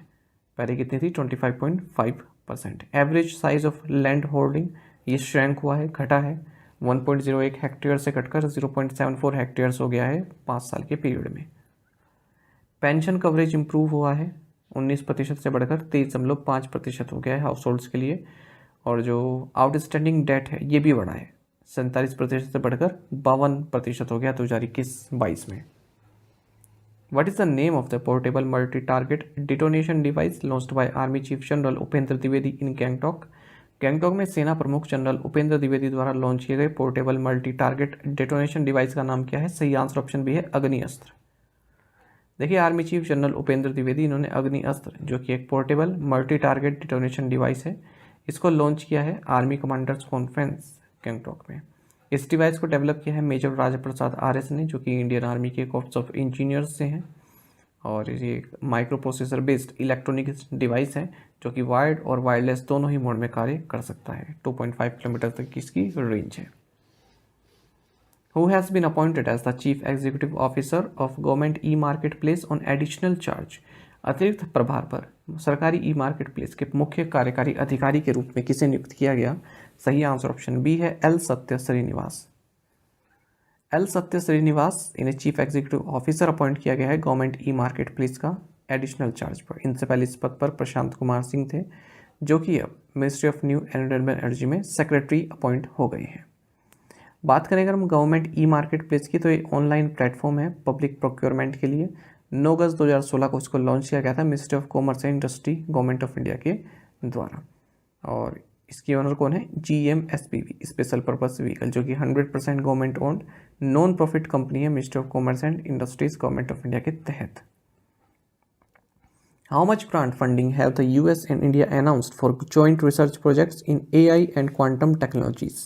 AI और क्वांटम प्रौद्योगिकियों में संयुक्त अनुसंधान परियोजनाओं के लिए अमेरिका और भारत ने कितनी अनुदान राशि की घोषणा की है? सही आंसर ऑप्शन बी है $2 मिलियन। देखिए, यूएस और इंडिया इन्होंने $2 मिलियन की ग्रांट अनाउंस की है जॉइंट रिसर्च प्रोजेक्ट्स के लिए, जिसमें artificial intelligence, quantum technologies for social good, ये सभी आता है। टोटल 17 प्रोजेक्ट्स हैं और 11 से फोकस कर रहे हैं AI पर, 6 कर रहे हैं क्वांटम टेक्नोलॉजीज पर। What is the name of the company that developed the Starship rocket and its catching technology? उस कंपनी का क्या नाम है जिसने स्टारशिप रॉकेट और इसे कैच करने वाली तकनीक विकसित की है? सही आंसर ऑप्शन बी है SpaceX। देखिए, SpaceX ने हाल ही में अपने 5th टेस्ट में एक मेजर माइलस्टोन अचीव किया है। इसने जो अपना फर्स्ट स्टेज बूस्टर है, ठीक है, इसको जो है कैच किया है। मतलब ये वापस आ रहा था, उसको कैच किया और स्टैंडिंग पोजीशन में अर्थ पर उतरा है। मतलब एक रॉकेट भेज दिया, पर वो रॉकेट रीयूजेबल है, तो उसका एक हिस्सा नीचे गिरा, उस नीचे गिरते हिस्से को कैच किया, ठीक है, और उसको वापस लैंड किया है अर्थ पर। तो इस तरह का करने वाली ये पहली कंपनी बन गई है। तो सुपर हैवी बूस्टर इसका नाम है, जो रिटर्न किया वापस, ठीक है। और इसको किसने पकड़ा? जो इसकी मैकेनिकल आर्म्स हैं, मैकेजिला या फिर चॉपस्टिक्स इसको हम कहेंगे। और ये स्टारशिप रॉकेट है, ठीक है, अगर हम इसकी दोनों स्टेजेस की बात करें तो ये 397 फीट टॉल है, यानी कि 400 फीट टॉल आप इसमें कह सकते हैं। इसकी 2 स्टेजेस रही, एक तो चला गया ऊपर, एक आ गया नीचे। Which state has initiated the process of categorizing scheduled caste into 4 distinct subgroups A, B, C and D? किस राज्य ने अनुसूचित जातियों को 4 अलग अलग उप समूह A, B, C और D में वर्गीकृत करने की प्रक्रिया शुरू की है? सही आंसर ऑप्शन बी तेलंगाना। आपको जानना चाहिए, हाल ही में तेलंगाना गवर्नमेंट ने शेड्यूल्ड कास्ट की कैटेगराइजेशन शुरू की है 4 डिस्टिंक्ट सब ग्रुप में A, B, C and D। तो सुप्रीम कोर्ट ने हाल ही में Punjab and Haryana high court का जो जजमेंट है उसको रिव्यू किया था। उसमें अलाउ किया था कि स्टेट्स SCs और STs को सब क्लासीफाई कर सकते हैं आर्टिकल 14 ऑफ द कॉन्स्टिट्यूशन के तहत, उनकी बैकवर्डनेस के हिसाब से। सुप्रीम कोर्ट ने यह भी कहा कि जो क्रीमी लेयर प्रिंसिपल है, जो कि OBC पर अप्लाई होता है, और ये SCs और STs पर भी अब अप्लाई हो सकता है। यानी कि जो रिजर्वेशन है वो फर्स्ट जनरेशन को मिले, उसके बाद जो फैमिली मेम्बर्स हैं जिन्होंने बेनिफिट्स ले लिया है, ठीक है, उसके बाद फिर जो सेकंड जनरेशन है वो इनएलिजिबल हो जाए। तेलंगाना आपको बता दें ने हाल ही में हाउस होल्ड कास्ट सर्वे भी लॉन्च किया है, और आंध्र प्रदेश और बिहार के बाद ऐसा करने वाले तीसरा राज्य है। Which country is second largest supplier of restricted technology to Russia? कौन सा देश रूस को प्रतिबंधित प्रौद्योगिकी का दूसरा सबसे बड़ा आपूर्ति करता है? सही आंसर ऑप्शन ए है इंडिया। देखिए, भारत सेकंड बिगेस्ट सप्लायर है रिस्ट्रिक्टेड क्रिटिकल टेक्नोलॉजीज का रशिया को, और पहले नंबर पर कौन है? चाइना। जैसे माइक्रोचिप्स हो गया, सर्किट्स एंड मशीन टूल्स हो गया, ये सभी। Union minister doctor Jitendra Singh inaugurated India's first demonstration facility for biopolymers in which city. केंद्रीय मंत्री डॉक्टर जितेंद्र सिंह ने किस शहर में भारत की पहली बायोपॉलीमर डिमॉन्स्ट्रेशन फैसिलिटी का उद्घाटन किया? सही आंसर ऑप्शन ए, पुणे। देखिए, union minister doctor Jitendra Singh ने इंडिया की first demonstration facility for biopolymers, इसको पुणे में इनॉग्रेट किया है और इसको बिल्ड किया गया है प्राज इंडस्ट्रीज़ के द्वारा। आपको बता दें, इंडिया की जो बायो इकोनॉमी है ये 2023 में 150 बिलियन US डॉलर से ज़्यादा रही और 2030 तक 300 बिलियन US डॉलर हो जाएगी। हम वर्ल्ड में 12वें नंबर पर हैं, बायोटेक में एशिया पैसिफिक में 3rd नंबर पर है और भारत लार्जेस्ट वैक्सीन मैन्युफैक्चरर है, 3rd लार्जेस्ट स्टार्टअप इकोसिस्टम है। ठीक है, तो ये सब जो चीज़ें हैं ये इनकी स्पीच में थी, तो एग्ज़ाम में पूछी जा सकती है, इसलिए मैंने यहाँ पर लिख दी। मतलब ये जो लॉन्च के समय जो डॉक्टर जितेंद्र सिंह ने अपनी स्पीच दी उसमें इन्होंने ये सब बातें बोली। Which fintech company has become the 5th largest UPI ecosystem player in India. कौन सी फिनटेक कंपनी भारत में 5वीं सबसे बड़ी UPI इकोसिस्टम प्लेयर बन गई है या कंपनी बन गई? सही आंसर ऑप्शन ए है, नावी। देखिए, नावी जो कि फिनटेक कंपनी है और फ्लिपकार्ट के को फाउंडर रहे हैं सचिन बंसल की कंपनी है।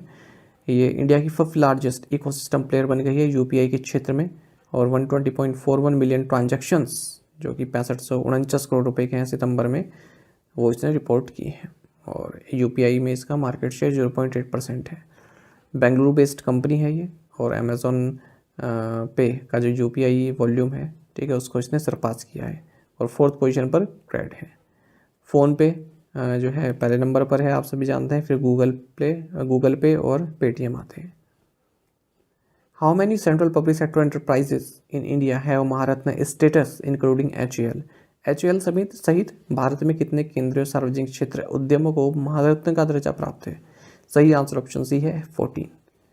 देखिए, department of public enterprises, ministry of finance, इन्होंने हिंदुस्तान एरोनॉटिक्स लिमिटेड जो कि महारत्न सेंट्रल पब्लिक सेक्टर एंटरप्राइज है, मतलब इसको महारत्न का स्टेटस दे दिया है HAL को, और इस तरह से 14th central public sector enterprise बन गई है जिसे महारत्न स्टेटस दिया गया है। महारत्न क्वालिफिकेशन के लिए कंपनीज को कुछ क्राइटेरिया होते हैं जो उसे पूरे करने होते हैं, जैसे कि एवरेज टर्नओवर उसका 25,000 करोड़ से ज़्यादा का होना चाहिए, एनुअल नेट वर्थ 15,000 करोड़ से ज़्यादा की होनी चाहिए, नेट प्रॉफिट 5,000 करोड़ से ज़्यादा का होना चाहिए पिछले 3 सालों में।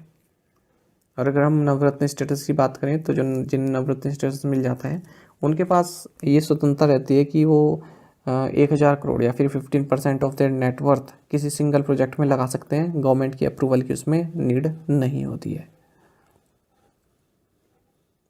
HAL की बात करें तो 23 दिसंबर 1940 को इसकी स्थापना हुई थी बेंगलोर में वालचंद हीराचंद द्वारा।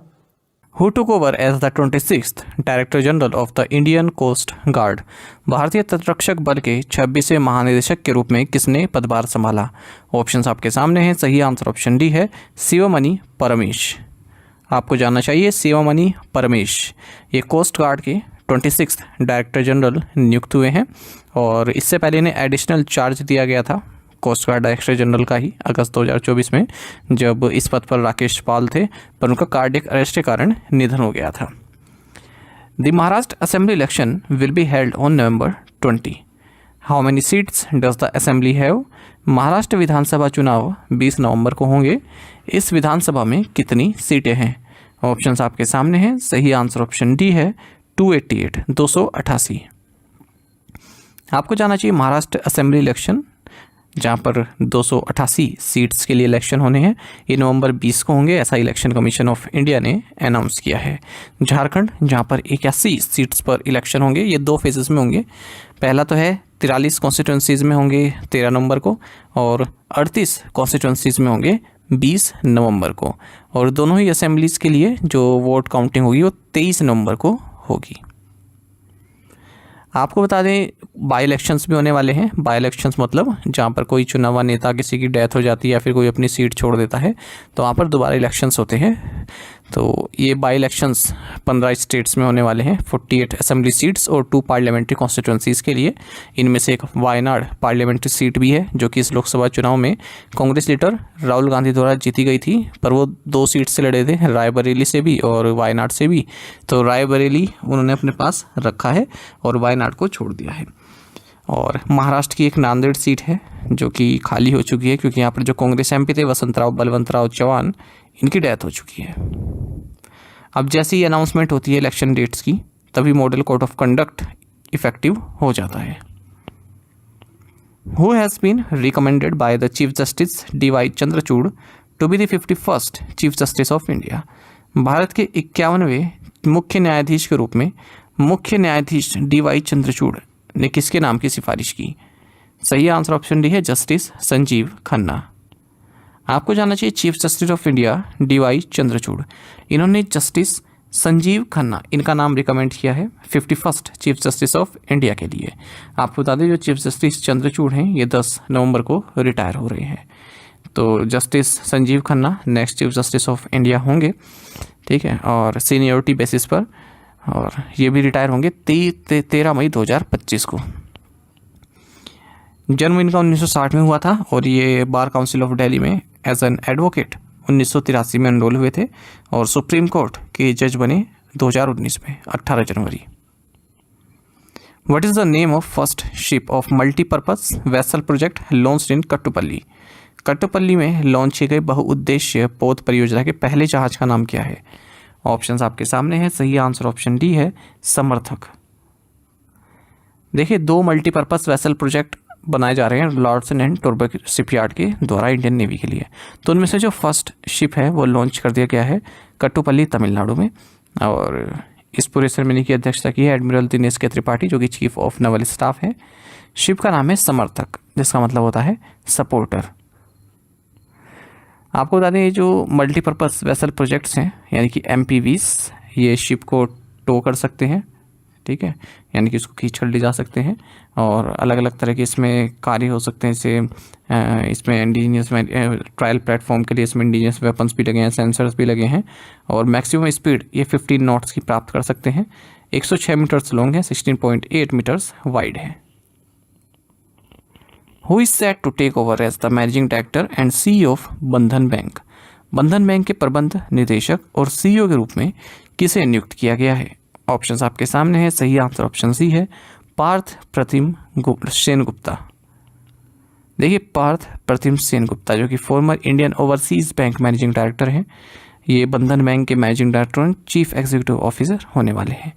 तो हाल ही में रिजर्व बैंक ऑफ इंडिया से इन्हें अप्रूवल मिल चुकी है 3 साल के पीरियड के लिए। साथ ही आपको जानना चाहिए जो पब्लिक एंटरप्राइज सिलेक्शन बोर्ड है PESB जिसे हम कहते हैं, इन्होंने अमित कुमार को सिलेक्ट किया है AI एसेट्स होल्डिंग लिमिटेड के चेयरमैन एंड मैनेजिंग डायरेक्टर के पद के लिए। Who became the first Indian to climb mount Shishapangma? Mount Shishapangma पर चढ़ने वाले पहले भारतीय कौन बने? सही आंसर ऑप्शन ए है अर्जुन वाजपेयी। देखिए अर्जुन वाजपेयी जो कि यंगेस्ट पर्सन है माउंट एवरेस्ट पर क्लाइम करने वाले, इन्होंने फिर से एक ऐसा ऐतिहासिक कार्य किया है। क्या कार्य किया है? तो ये माउंट शिशापंगमा पर इन्होंने चढ़ाई की है और ये इनकी 8th सक्सेसफुल सबमिट रही है और इन्होंने इसी के साथ एक साथ 4 रिकॉर्ड्स बनाए हैं, ठीक है। और आपको बता दें इनकी जर्नी शुरू हुई थी, ये 16 साल की एज में शुरू हुई थी और 14 पीक इन्होंने जो है सबमिट करने की इन्होंने ठानी हुई है। 2010 में स्टार्ट हुई थी ये जर्नी इनकी और अब तक ये 8 पीक्स की चढ़ाई कर चुके हैं। इसी के साथ ही फर्स्ट इंडियन भी बन गए हैं जिन्होंने माउंट शिशापंगमा पर जो है फतेह हासिल की है और फास्टेस्ट चढ़े हैं इस पर माउंट शिशापंगमा पर। अगर हम बेस कैंप से लेकर समिट तक की बात करें और फिर बेस कैंप पर वापस आने की बात करें तो सब कार्य इन्होंने 72 घंटे में किया है। साथ ही फर्स्ट इंडियन भी है to successfully stand on the top of 8,000 meter mountains and made the record for the fastest Indian ascent of 8,000 meter peak in China. तो ये चाइना में जो पीक है ना जिस पर ये चढ़े हैं, ये यहाँ पर देख भी सकते हैं। Arjun Vajpayee makes India proud because first Indian to scale Mount Shishapangma in China. तो ये याद रखेंगे आप। What is the new name of the Maharashtra state skills university? Maharashtra राज्य कौशल विश्वविद्यालय का नाम क्या है, नया नाम क्या है? सही आंसर ऑप्शन डी है पद्म विभूषण रतन टाटा स्किल्स यूनिवर्सिटी। देखिए महाराष्ट्र स्टेट गवर्नमेंट ने डिसाइड किया है कि महाराष्ट्र स्टेट स्किल्स यूनिवर्सिटी का नाम late industrialist and philanthropist Ratan Tata जी के नाम पर रखा जाएगा और इस यूनिवर्सिटी को कहा जाएगा पद्म विभूषण रतन टाटा स्किल्स यूनिवर्सिटी। इससे पहले आप जानते हो कि महाराष्ट्र स्टेट गवर्नमेंट ने उद्योग रत्न अवार्ड भी जो है रतन टाटा जी के नाम पर रखे हुए हैं और रतन टाटा जी इसके फर्स्ट रेसिपिएंट भी रहे हैं उद्योग रत्न अवार्ड के। India and the US concluded a $3.5 billion deal for the procurement of 31 MQ-9B armed UAVs. They are manufactured by which company? Bharat और अमेरिका ने 31 MQ-9B सशस्त्र UAVs की खरीद के लिए $3.5 बिलियन का सौदा किया है। इनका निर्माण किस कंपनी द्वारा किया जाता है? सही आंसर ऑप्शन डी है जनरल एटॉमिक्स। देखिए भारत और यूएस ने 3.5 बिलियन की एक डील कंक्लूड की है जिसके तहत 31 MQ-9B armed high altitude long endurance remotely pilot aircraft system जिसे मैन्युफैक्चर किया जाए है जनरल एटॉमिक्स के द्वारा, इनको जो है बाय किया जाएगा। The deal also includes 170 AGM 114R Hellfire missiles, 16 M36E9 Hellfire captive air training missiles और ये सभी जो है इक्विपमेंट आप देख रहे हैं ये सभी बाय किए जाएंगे। Which public sector unit backed 866.87 crore rupees contract to design manufacture and commission 2 high speed train sets of 8 coaches each?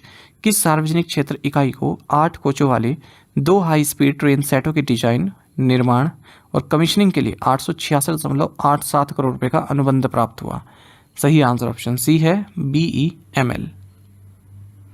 आपको जानना चाहिए जो BEML लिमिटेड की जो बेंगलुरु रेल कोच कॉम्प्लेक्स है ये इंडिया की first indigenously designed and manufactured high speed train build करेगी। इसकी स्पीड 280 km/h की रहने वाली है। 866.87 करोड़ रुपए का इन्हें ऑर्डर मिला है, कॉन्ट्रैक्ट मिला है इंटीग्रल कोच फैक्ट्री चेन्नई के द्वारा, जिसके तहत ये 2 हाई स्पीड ट्रेन सेट्स बनाएंगे। हर एक में 8 कोचेस होने वाले हैं या फिर 8 कार्स होने वाली हैं। BEML का हेडक्वार्टर्स बेंगलुरु में है। The centre announced setting up 3 centres of excellence in AI in health care, agriculture and sustainable cities. The centre of excellence in agriculture will be led by which state? केंद्र ने स्वास्थ्य, देखभाल, कृषि और sustainable शहरों में AI में उत्कृष्टता के 3 केंद्र स्थापित करने की घोषणा की है। कृषि में सेंटर ऑफ एक्सीलेंस किस राज्य में स्थापित किया जाएगा? सही आंसर ऑप्शन भी है पंजाब। देखिए जो सेंट्रल गवर्नमेंट है उसने 3 centre of excellence in artificial intelligence approve किए हैं, एक हेल्थ केयर सेक्टर के लिए, एक एग्रीकल्चर के लिए और एक सस्टेनेबल सिटीज़ के लिए। तो जो इसमें हेल्थ के लिए होगा वो all India institute of medical sciences AIIMS और Indian institute of technology IIT Delhi में होगा, और IIT रोपड़ पंजाब में सेंटर ऑफ एक्सीलेंस एग्रीकल्चर होगा, और IIT कानपुर में होगा जो centre of excellence in sustainable cities. Union budget 2023-24 ने प्रपोज किया था इन सभी AI सेंटर ऑफ एक्सीलेंस की स्टैब्लिशमेंट के लिए 990 करोड़ रुपए के बजट आउटले के साथ 2023-24 से 2027-28 तक के लिए, और इनके इम्प्लीमेंटेशन के लिए कमेटी भी कॉन्स्टिट्यूट की गई थी श्रीधर वेम्बू की अध्यक्षता में। Which section of the Citizenship Act was upheld by the Constitution Bench of the Supreme Court in a 4:1 majority judgment? सर्वोच्च न्यायालय की संविधान पीठ ने 4-1 बहुमत के फैसले में नागरिकता अधिनियम की किस धारा को बरकरार रखा? सही आंसर ऑप्शन बी है सेक्शन 6A। देखिए constitution bench of supreme court 4-1 की मेजोरिटी जजमेंट के साथ, यानी कि 4 फेवर में रहे, 1 अपोज में रहे, इन्होंने जो section 6A of citizenship act है इसको अपहेल्ड रखा है। ठीक है, अपहेल्ड मतलब जारी रखा है। ऐसे अगर विदहेल्ड होता तो उसका मतलब उसको जो है हटा दिया है। ठीक है, मतलब उससे संतुष्ट नहीं है। अपहेल्ड मतलब कि ठीक है जो है वो सही है। तो डिसेंट में कौन जज रहे? Justice JB Pardiwala. बाकी के 4 थे वो इसके फेवर में रहे कि ये कॉन्स्टिट्यूशनल है। आपको बता दें जो एक्ट है ये इंडियन सिटीजनशिप जो इलीगल माइग्रेंट्स को दी जाती है आसाम में उससे संबंधित है। इस 5 जज कॉन्स्टिट्यूशन बेंच की अध्यक्षता चीफ जस्टिस डीवाई चंद्रचूड़ ने की है। देखिए जो सेक्शन 6A है एक स्पेशल प्रोविज़न है जो कि 1955 एक्ट में इंसर्ट किया गया था असम अकॉर्ड के तहत, जो कि 15 अगस्त 1985 में साइन किया गया था राजीव गांधी गवर्नमेंट के द्वारा और जो भी लीडर्स थे असम मूवमेंट के द्वारा, ताकि जो असमीज कल्चर है, हेरिटेज है, लिंग्विस्टिक एंड सोशल आइडेंटिटी है वो बरकरार रहे। ठीक है, जो इलीगल माइग्रेंट्स आते हैं जैसे बांग्लादेश से या फिर कहीं से, तो उनका जो इन्फ्लक्स है उस पर रोक लग सके। Who inaugurate the e migrate V2.0 web portal and mobile app. E migrate V2.0 web portal और मोबाइल ऐप का उद्घाटन किसने किया है? सही आंसर ऑप्शन डी है doctor S Jaishankar and Mansukh Mandaviya. External affairs minister doctor S Jaishankar और union minister of labour and employment Mansukh Mandaviya, इन्होंने ई-माइग्रेट V2.0 वेब पोर्टल और मोबाइल ऐप को लॉन्च किया है दिल्ली में। The e migrate portal promotes safe and legal mobility channels for Indian migrants. और ये इसलिए भी महत्वपूर्ण है क्योंकि जो गोल 10 है 2030 agenda for sustainable development goals के लिए, तो वो भी इस बात पर जोर देता है कि जो माइग्रेशन है वो सेफ हो, रेगुलर हो और एक रिस्पॉन्सिबल तरीके से हो। Which city has been named the world's richest in terms of its sovereign wealth funds as of October 2024? किस शहर को अपने सोवरेन वेल्थ फंड के मामले में दुनिया का सबसे अमीर शहर नामित किया गया? सही आंसर ऑप्शन डी है अबू धाबी। देखिए अगर हम अक्टूबर 2024 तक की बात करें तो जो ग्लोबल SWF है इसने अबू धाबी को वर्ल्ड का रिचेस्ट कंट्री बताया है। अगर हम सोवरेन वेल्थ फंड की बात करें तो कंट्री के पास जो 1.7 ट्रिलियन इन्वेस्टर की कैपिटल है, उसके बाद फिर ओस्लो आता है, फिर बीजिंग, फिर सिंगापुर, फिर रियाद और फिर हांगकांग। ठीक है, कलेक्टिवली ये जो 6 सिटीज़ हैं, ठीक है, तो टोटल कैपिटल जो वर्ल्ड में मैनेज की जा सकता है 2/3 केवल इन 6 सिटीज़ में ही है। अगर हम सोवरेन वेल्थ फंड के हिसाब से बात करें, सोवरेन वेल्थ फंड क्या होता है? स्टेट फंड होता है कहीं की सरकार का, जो सरकार के पास जो सरप्लस पैसा होता है, ठीक है, जैसे कि ये गल्फ के स्टेट्स हैं, इनके पास ऑयल से काफ़ी पैसा बनता है इनका, तो सरप्लस पैसा होता है उसको वो बॉन्ड और इन सब में जो भी होता है ना, ये अलग अलग इंस्ट्रूमेंट्स होते हैं, इनमें इन्वेस्ट कर देते हैं, तो उनको बोलते हैं सोवरेन वेल्थ फंड। स्टेट का पैसा जो है सरप्लस वैल्यू, उसको आप बॉन्ड्स वगैरह में लगा देते हैं, ठीक है, तो उससे जो पैसा अर्न होता है, तो उसकी बात हो रही है यहाँ पर। Besides financial capital, Abu Dhabi also leads in human capital with 3,107 employees working across its sovereign wealth fund. तो सबसे ज़्यादा लोग भी सोवरेन वेल्थ फंड्स में अबू धाबी से ही जो है कार्य कर रहे हैं। Sovereign wealth fund is a government-owned investment pool created from surplus reserves, often accumulated through government-generated revenue. These funds contribute to the nation's economy and benefit its citizens. How many centers of excellence will be established under partnership between Meta and Ministry of Skill Development and Entrepreneurship? Meta और कौशल विकास और उद्यमिता मंत्रालय के बीच साझेदारी के तहत कितने उत्कृष्टता केंद्र स्थापित किए जाएंगे? सही आंसर ऑप्शन बी है 5। देखिए ministry of skill development and entrepreneurship, इन्होंने मेटा इंडिया के साथ एक एग्रीमेंट साइन किया है जिसके तहत आर्टिफिशियल इंटेलिजेंस असिस्टेंट प्रोवाइड किया जाएगा स्किल इंडिया मिशन के लिए, और 5 centre of excellence in virtual reality and mixed reality setup किए जाएंगे नेशनल स्किल ट्रेनिंग इंस्टीट्यूट्स, जो कि हैदराबाद, बेंगलुरु, जोधपुर, चेन्नई और कानपुर में है। Under this partnership an AI chatbot powered by Meta's open source Llama model will be developed, which will enhance the learner experience on the Skill India digital portal. Who received the International Astronautical Federation's prestigious World Space Award for Chandrayaan 3? Chandrayaan 3 के लिए international astronautical federation का प्रतिष्ठित विश्व अंतरिक्ष पुरस्कार किसे मिला? सही आंसर ऑप्शन बी है S Somnath. ISRO chairman S Somnath, इन्हें इंटरनेशनल एस्ट्रोनॉटिकल फेडरेशन का जो वर्ल्ड स्पेस अवार्ड है ये दिया गया है चंद्रयान 3 अचीवमेंट के लिए। According to IAF, Chandrayaan 3 mission by ISRO exemplifies the synergy of scientific curiosity and cost-effective engineering, symbolizing India's commitment to excellence and the vast potential that space exploration offers humanity. Which state won the first prize in the Best State category of the 5th National Water Awards? 5वें राष्ट्रीय जल पुरस्कार की सर्वश्रेष्ठ राज्य श्रेणी में किस राज्य ने प्रथम पुरस्कार जीता? सही आंसर ऑप्शन है उड़ीसा। देखिए यूनियन मिनिस्टर ऑफ जल शक्ति श्री CR पाटिल, इन्होंने 5th नेशनल वाटर अवार्ड्स के विनर्स अनाउंस किए हैं। Department of water resources, river development और गंगा रिजर्वेशन, जो कि मिनिस्ट्री ऑफ जल शक्ति के तहत आता है। इन्होंने 38 विनर्स अनाउंस किए हैं इस 5th नेशनल वाटर अवार्ड्स 2023 के लिए अक्रॉस 9 कैटेगरीज। 9 कैटेगरी कौन सी है? Best state, best district, best village panchayat, best urban local body, best school और college, best industry, best water user association, best institution and best civil society. तो first national water award जो है 2018 में launch किया था, फिर उसके बाद दूसरा, तीसरा, चौथा 2019, 20, 22 में हुआ। 2021 में नहीं हो पाई अवार्ड कोविड पेंडेमिक के कारण।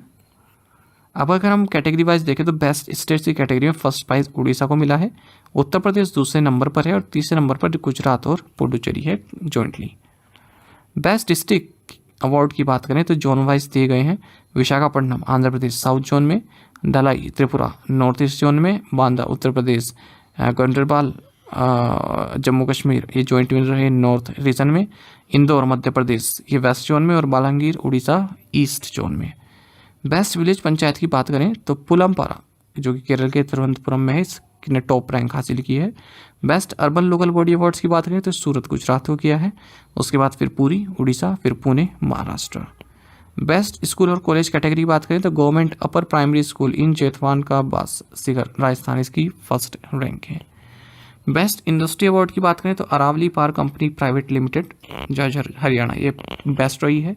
Best water user association category की बात करें तो Pentakali project union of water user association ये फर्स्ट नंबर पर रहा। Award for best institution other than school college ये तमिलनाडु एग्रीकल्चर यूनिवर्सिटी कोयम्बटूर को दिया गया है। स्पेशल मेंशंस भी दिए गए हैं Shri Tirumala Nagar resident welfare association Visakhapatnam Andhra Pradesh, IIT त्रिपुरी तिरुपति आंध्र प्रदेश और Birla institute of science and technology Jhunjhunu Rajasthan. Best civil society category award दिया गया है BAIF डेवलपमेंट रिसर्च फाउंडेशन जो कि पुणे में टॉप परफॉर्मर ये रहा है। Who was recently inducted into the ICC hall of fame along with Alastair Cook and AB de Villiers. हाल ही में एलिस्टर कुक और AB डिविलियर्स के साथ ICC हॉल ऑफ फेम में किसे शामिल किया गया है? ऑप्शंस आपके सामने है। सही आंसर ऑप्शन बी है नीतू डेविड। आपको जानना चाहिए कि former Indian left arm spinner Neetu David इन्हें ICC हॉल ऑफ फेम में शामिल किया गया है। इन्हीं के साथ इंग्लैंड के एलिस्टर कुक और साउथ अफ्रीकन AB डिविलियर्स को भी शामिल किया गया है। इस तरह से नीतू डेविड केवल दूसरी फीमेल क्रिकेटर बन जाती हैं भारत से जिन्हें ICC हॉल ऑफ फेम में इंडक्ट किया गया है। आपको बता दें 2023 में डायना एडोल्सी इन्हें भी हॉल ऑफ फेम में इंडक्ट किया गया था और ये पहली भारतीय महिला क्रिकेटर बनी थी। कानपुर की हैं नीतू डेविड और जो इंडियन वुमेंस टीम की जो सिलेक्शन कमेटी है उसकी चेयरपर्सन भी हैं और सेकंड हाईएस्ट विकेट टेकर रही हैं भारत के लिए वनडे इंटरनेशनल क्रिकेट में 141 के साथ और फर्स्ट फीमेल प्लेयर है हमारे देश से जिन्होंने 50 ओवर गेम में 100 विकेट्स लिए हैं। आपको जानना चाहिए जो ICC हॉल ऑफ फेम है इसकी स्टार्टिंग हुई थी जनवरी 2009 में। Current CM of Haryana, Nayab Singh Saini, is an MLA from which constituency? Haryana के वर्तमान मुख्यमंत्री नायब सिंह सैनी किस निर्वाचन क्षेत्र से विधायक हैं? ऑप्शंस आपके सामने हैं। सही आंसर ऑप्शन बी है लाडवा। आपको जानना चाहिए कि नायब सिंह सैनी जो कि हरियाणा के चीफ मिनिस्टर की जिन्होंने हाल ही में शपथ ली है पंचकुला में और इन्हें हरियाणा के गवर्नर बंडारू दत्तात्रेय ने ये शपथ दिलाई है और इनके साथ और भी कैबिनेट मिनिस्टर्स ने शपथ ली है और ये स्वेरिंग इन सेरेमनी जो हुई है इनकी शपथ ग्रहण समारोह ये वाल्मीकि जयंती के दिन हुई है। एक प्रोमिनेंट OBC लीडर हैं हरियाणा से और दूसरी बार CM बन रहे हैं और मनोहर लाल खट्टर को इन्होंने रिप्लेस किया था इस साल की शुरुआत में। आपको बता दें ये कुरुक्षेत्र डिस्ट्रिक्ट की लाडवा असेंबली सीट से आते हैं। और आपको ये भी जानना चाहिए कि हरियाणा में BJP तीसरी बार सरकार बनाई है और 90 मेंबर की असेंबली है हरियाणा में। 48 सीट्स इन्होंने जीती है, फिर कांग्रेस ने जीती 37 सीट्स। आर्टिकल 164 ये कहता है कि जो टोटल नंबर ऑफ मिनिस्टर्स हैं including chief minister council of ministers में ये 15% से ज़्यादा नहीं होने चाहिए। 15% किसके? जो टोटल मेंबर्स होते हैं लेजिस्लेटिव असेंबली के उससे। देखिए जो बैंक के एग्ज़ाम है आपके उसमें भी पॉलिटी का कोई ना क्वेश्चन वो डाल दे रहे हैं, ठीक है। तो जो ये सामने इस तरह के फैक्ट्स आते हैं इन्हें आप याद रखा करें। तो इस तरह से जो मिनिमम स्ट्रेंथ होती है काउंसिल ऑफ मिनिस्टर्स की किसी स्टेट में वो 12 होनी चाहिए मिनिमम, और मैक्सिमम 15 तक जा सकती है। Who took oath as the first Chief Minister of the Union Territory of Jammu and Kashmir? केंद्र शासित प्रदेश जम्मू कश्मीर के पहले मुख्यमंत्री के रूप में किसने शपथ ली? सही आंसर ऑप्शन है उमर अब्दुल्ला। देखिए नेशनल कॉन्फ्रेंस के हैं उमर अब्दुल्ला, एमएलए हैं बुडगांव से, और ये फर्स्ट चीफ मिनिस्टर बने हैं union territory of Jammu and Kashmir के। इन्हीं की पार्टी के एमएलए सुरिंदर सिंह चौधरी एक डिप्टी चीफ मिनिस्टर बनाए गए हैं। इनका शपथ ग्रहण समारोह शेर कश्मीर इंटरनेशनल कन्वेंशन सेंटर जो कि श्रीनगर में है, डल लेक के पास, यहाँ पर हुआ है। और इनको ओथ दिलाई गई है जम्मू एंड कश्मीर के लेफ्टिनेंट गवर्नर मनोज सिन्हा के द्वारा। साथ ही 5 नए मिनिस्टर्स ने भी शपथ ली है।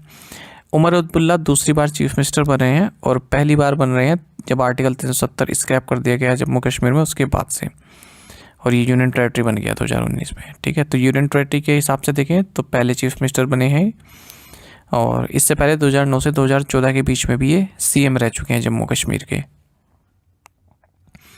नेशनल कॉन्फ्रेंस और कांग्रेस का अलायंस था इस बार इस असेंबली पॉल्स में, 90 मेंबर की असेंबली थी।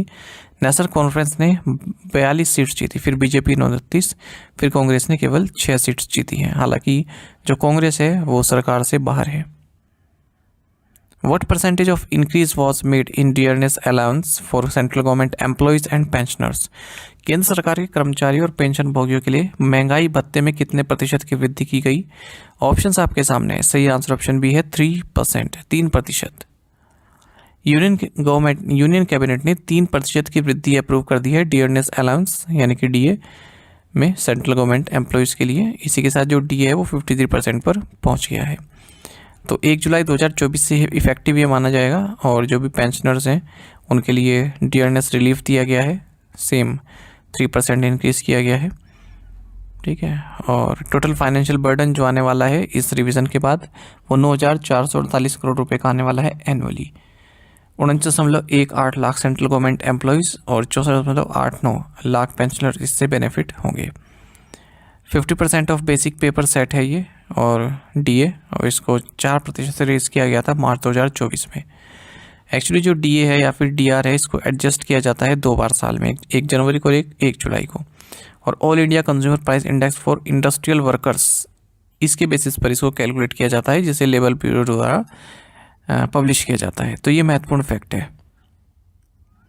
Who has been appointed as the national brand ambassador of the Indian cyber crime coordination centre I4C, भारतीय साइबर अपराध समन्वय केंद्र का राष्ट्रीय ब्रांड एम्बेसडर किसे नियुक्त किया गया? सही आंसर ऑप्शन डी है रश्मिका मंदाना।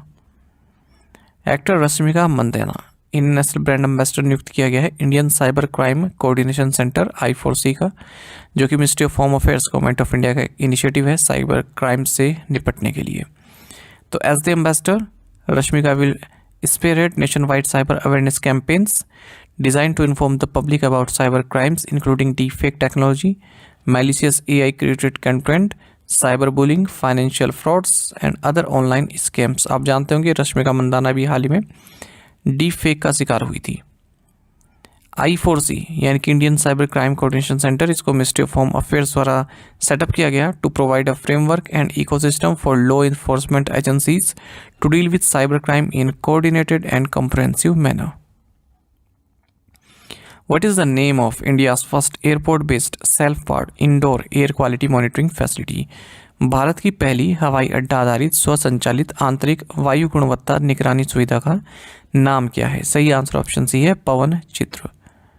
देखिए जो भी इस तरह के क्वेश्चंस होते हैं ना, इंडियाज़ फर्स्ट, वर्ल्ड फर्स्ट, ये काफ़ी महत्वपूर्ण होते हैं।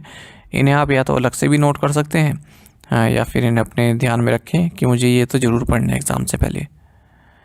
Union minister of state for science and technology doctor Jitendra Singh, इन्होंने पवन चित्र को इनोग्रेट किया है, जो कि इंडिया का first airport based self powered indoor air quality monitoring facility है। कहाँ पर किया है? तिरुवनंतपुरम इंटरनेशनल एयरपोर्ट केरल में। और इसमें इंडिजिनियस इंडोर सोलर सेल्स लगे हैं जिन्हें डेवलप किया है CSIR national institute for interdisciplinary science and technology Thiruvananthapuram के द्वारा। In which city will the country's first Hindi literature museum be established? Bharat का पहला हिंदी साहित्य संग्रहालय किस शहर में स्थापित किया जाएगा? सही आंसर ऑप्शन डी है काशी वाराणसी। देखिए उत्तर प्रदेश गवर्नमेंट भारत का first Hindi literature museum Kashi Varanasi में इस्टेब्लिश करेगा और ये पहला म्यूजियम होगा जो किसी लैंग्वेज को डेडिकेटेड है। इसके लिए 25 करोड़ रुपए भी उत्तर प्रदेश गवर्नमेंट ने अलॉट किए हैं।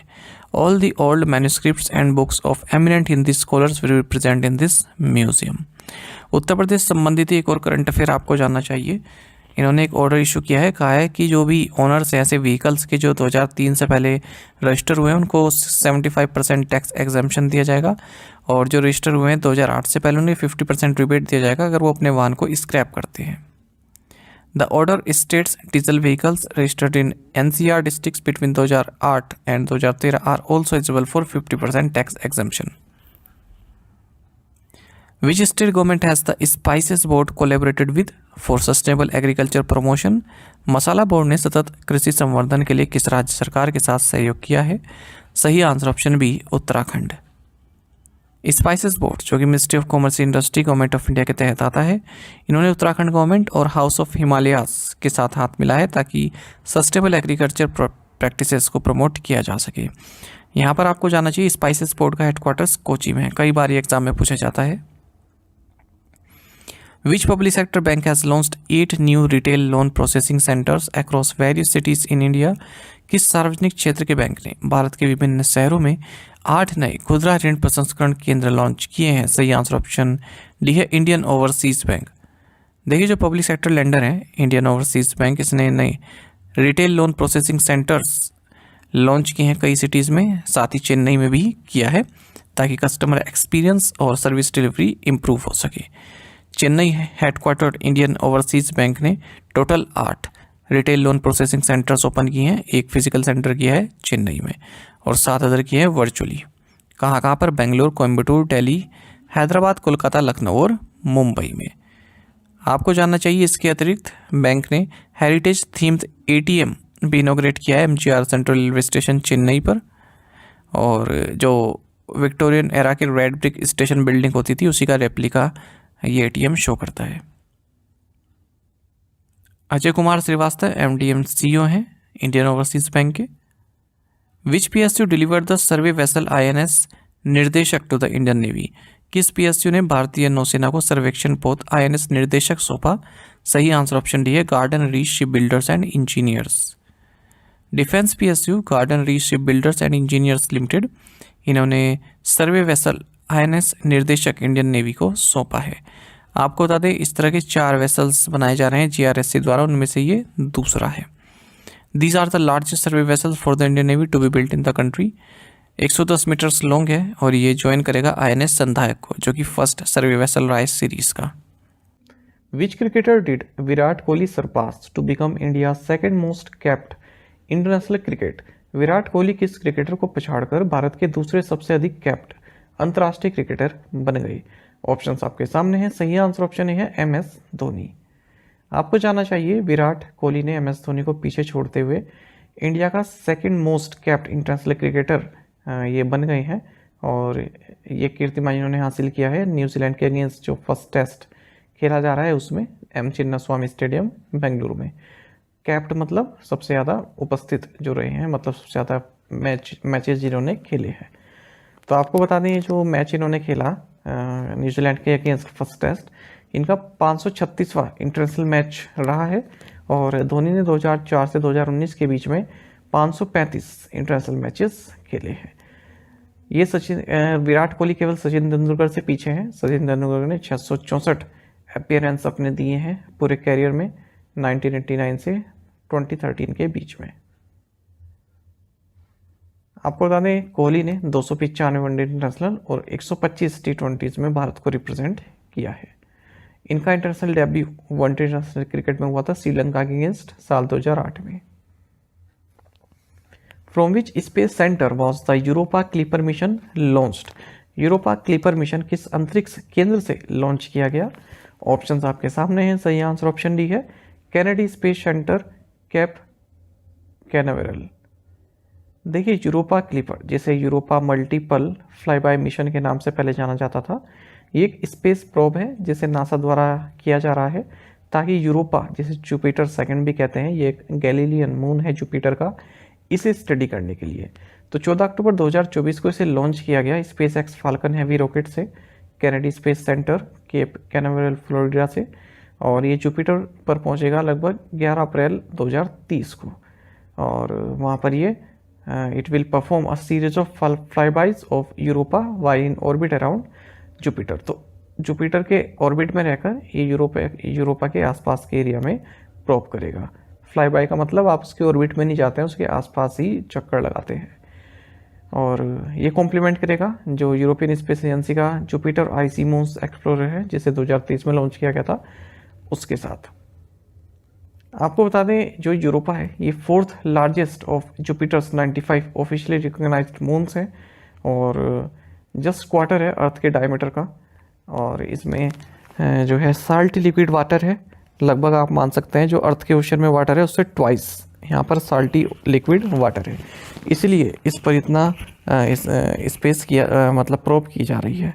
और जो यूरोपा है ये सिलिकेट रॉक से बना है, और वाटर आइस क्रस्ट है इस पर, और प्रोबेबली आयरन निकल कोर भी इस पर मौजूद है। It has a very thin atmosphere composed primarily of oxygen. कभी कभी रीज़न भी पूछ लेते हैं कि क्यों इसको प्रोब किया जा रहा है। Who was awarded an honorary doctorate in political science by Algeria? Algeria द्वारा राजनीतिक विज्ञान में मान्यत डॉक्टरेट की उपाधि किसे सम्मानित किया गया? सही आंसर ऑप्शन सी है द्रौपदी मुर्मू। देखिए प्रेसिडेंट द्रौपदी मुर्मू इन्हें ऑनररी डॉक्टरेट अवार्ड की गई है पॉलिटिकल साइंस में Sidi Abdellah science and technology university Algiers के द्वारा। Doctorate was presented to Murmu by Kamal Badari, Algeria's Minister of Higher Education and Scientific Research. Where was the 149th Assembly of the Inter-Parliamentary Union (IPU) held? अंतर संसदीय संघ की 149वीं सभा का आयोजित की गई। सही आंसर ऑप्शन डी है जेनेवा, स्विट्जरलैंड। देखिए लोकसभा स्पीकर ओम बिरला, इन्होंने इंडियन पार्लियामेंट्री डेलीगेशन को लीड किया है 149वें assembly of inter parliamentary union में जेनेवा, स्विट्जरलैंड में। इस समिट का थीम रहा harnessing science technology and innovation for a more peaceful and sustainable future. आपको जानना चाहिए जो IPU है ये ग्लोबल ऑर्गेनाइजेशन नेशनल पार्लियामेंट्स की 1889 में इसकी स्थापना हुई थी। 180 नेशनल पार्लियामेंट्स और 15 रीजनल पार्लियामेंट्री बॉडीज इसका हिस्सा है। Which country has emerged as India's top import source during the April to September period of this fiscal year? इस वित्तीय वर्ष की अप्रैल से सितंबर अवधि के दौरान कौन सा देश भारत के शीर्ष आयात स्रोत के रूप में उभरा है? सही आंसर ऑप्शन सी है चाइना। आपको जानना चाहिए कि चाइना इंडिया का टॉप इंपोर्ट सोर्स रहा है, सबसे ज़्यादा हमने आयात किया है लगभग 56.2 बिलियन US डॉलर का। अगर हम अप्रैल से सितंबर पीरियड की बात करें इस फिजिकल ईयर में, ऐसा कॉमर्स मिनिस्ट्री डेटा ने कहा है। और अगर हम टॉप एक्सपोर्ट डेस्टिनेशन की बात करें जहाँ पर सबसे ज़्यादा हमने एक्सपोर्ट किया है तो लगभग 40.38 बिलियन US डॉलर का एक्सपोर्ट किया हमने US में। अगर हम टॉप 10 इंपोर्ट सोर्सेज की बात करें जहाँ से हम इंपोर्ट करते हैं तो China, Russia, UAE, US, Iraq, Saudi Arab, Indonesia, Korea, Switzerland और सिंगापुर है। अगर हम टॉप 5 एक्सपोर्ट डेस्टिनेशंस की बात करें तो इनमें पहले नंबर पर US है, फिर UAE, फिर नीदरलैंड्स, फिर UK और फिर चाइना। 2023-24 में US इंडिया का लार्जेस्ट ट्रेडिंग पार्टनर रहा है, उसके बाद फिर चाइना रहा, और चाइना हमारा टॉप ट्रेडिंग पार्टनर रहा था 2013-14 से लेकर 2017-18 तक, और फिर 2020-21 में। चाइना से पहले UAE हमारे देश का लार्जेस्ट ट्रेडिंग पार्टनर हुआ करता था, और US लार्जेस्ट पार्टनर रहा है 2021-22 में और 22-23 में भी। Which bank has extended its special fixed deposit schemes अमृत कलश एंड अमृत वृष्टि मार्च 31, 2025? किस बैंक ने अपनी विशेष सावधि जमा योजनाओं अमृत कलश और अमृत वृष्टि को 31 मार्च 2025 तक बढ़ा दिया है? सही आंसर ऑप्शन सी है स्टेट बैंक ऑफ इंडिया। देखिए स्टेट बैंक ऑफ इंडिया अपने जो स्पेशल स्कीम्स है फिक्स डिपॉजिट संबंधित अमृत कलश और अमृत वृष्टि, इनको जो है बढ़ा दिया है इस फाइनेंशियल ईयर के एंड तक। हालांकि ये 30 सितंबर को एंड होनी थी। तो SBI की जो अमृत कलश है ये 7.10% इंटरेस्ट देती है 400 डे की टेन्योर के साथ। वहीं अमृत वृष्टि 7.25% इंटरेस्ट देती है 444 डेज के लिए, और सीनियर सिटीजन्स को एडिशनल 50 बेसिस पॉइंट्स का बेनिफिट मिलता है, और दोनों स्कीम्स 31 मार्च 2025 तक चलेंगी। एक और आपको फाइनेंशियल संबंधित न्यूज़ जाननी चाहिए कि मास्टर कार्ड ने अपना new state of the art tech hub open किया है पुणे में, और इसके अलावा Arlington, Dublin, New York, saint Louis, Sydney और वैनकूवर में भी मास्टर कार्ड के इस तरह के state of the art tech hub मौजूद हैं। 7 लोकेशंस पर है मतलब। What is the new upper age limit for purchasing the LIC new endowment plan 914? पूछ रहे हैं कि LIC न्यू एंडोमेंट प्लान 914 खरीदने के लिए नई ऊपरी आयु सीमा क्या है? सही आंसर ऑप्शन बी है 50 ईयर्स। देखिए LIC यानी कि life insurance corporation of India ने अपनी जो नई एंडोमेंट प्लान है उसकी अपर लिमिट को रिवाइज किया है, 55 साल से घटाकर 50 साल कर दिया है। तो LIC न्यू एंडोमेंट प्लान 914, ठीक है, इसमें ड्यूअल बेनिफिट मिलता है प्रोटेक्शन कम सेविंग प्लान का। मिनिमम एंट्री एज 8 ईयर्स है और इसमें डेथ और मैच्योरिटी बेनिफिट दोनों मिलता है। एंडोमेंट प्लान का मतलब होता है कि यदि मान लीजिए जो इंश्योरर है, ठीक है, उसकी डेथ हो जाती है तो जो पैसा है वो मिल जाएगा जो नॉमिनी है, और यदि वो जिंदा रहता है और जब मैच्योर हो जाती है उसकी स्कीम तो उसको एडिशनल बेनिफिट उसमें दिया जाता है।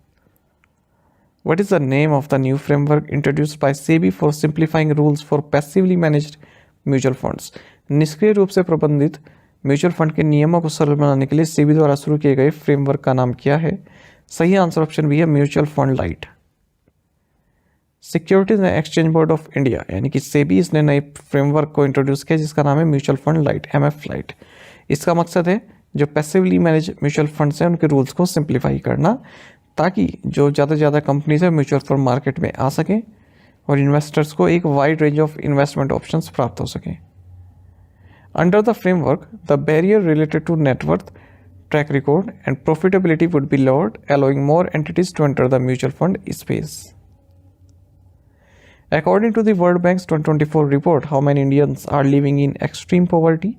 विश्व बैंक की 2024 रिपोर्ट के अनुसार कितने भारतीय अत्यधिक गरीबी में रह रहे हैं? सही आंसर ऑप्शन बी है 129 मिलियन।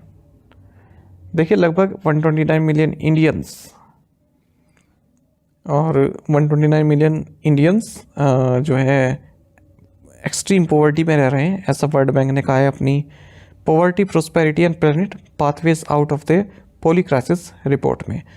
तो ये जो 129 मिलियन इंडियंस हैं लगभग 2.15 US डॉलर से कम का कमा रहे हैं पर डे, यानी कि 181 रुपये पर डे से कम का ये कमा रहे हैं लगभग, ठीक है। और 1990 में ये आंकड़ा 431 मिलियन का था।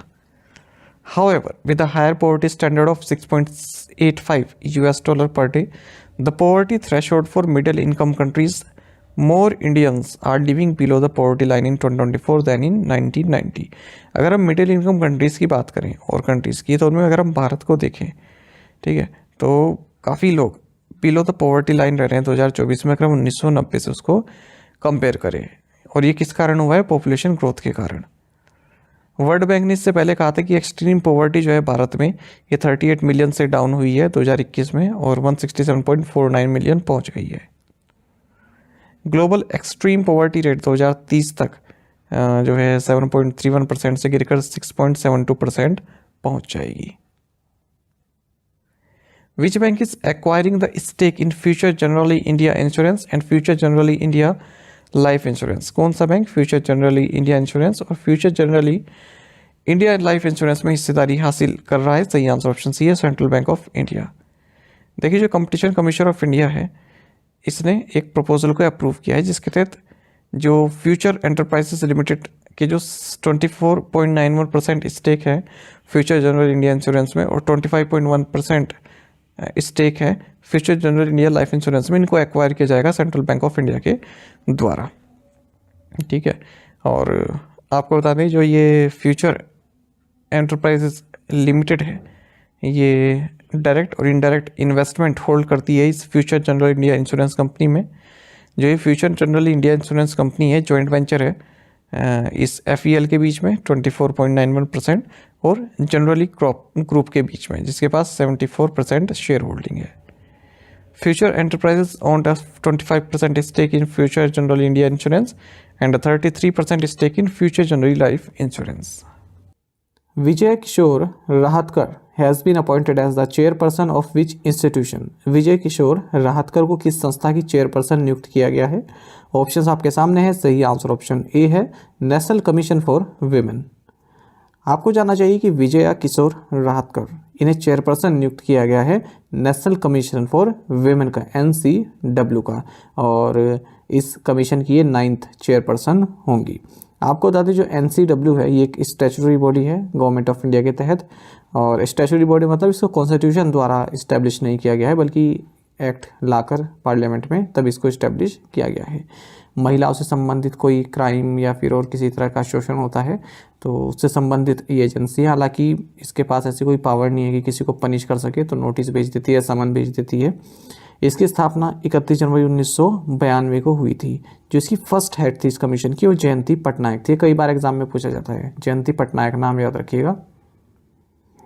Where was the 8th edition of India mobile congress 2024 held? भारत मोबाइल कांग्रेस 2024 का 8वां संस्करण कहाँ आयोजित किया गया? ऑप्शंस आपके सामने हैं। सही आंसर ऑप्शन सी है, न्यू दिल्ली। आपको जानना चाहिए कि प्राइम मिनिस्टर नरेंद्र मोदी ने India mobile congress 2024 new Delhi में हुआ है ये, और इसका 8th एडिशन इनोग्रेट किया है। आपको बता दें Bharat second largest 5G market है पूरे वर्ल्ड में।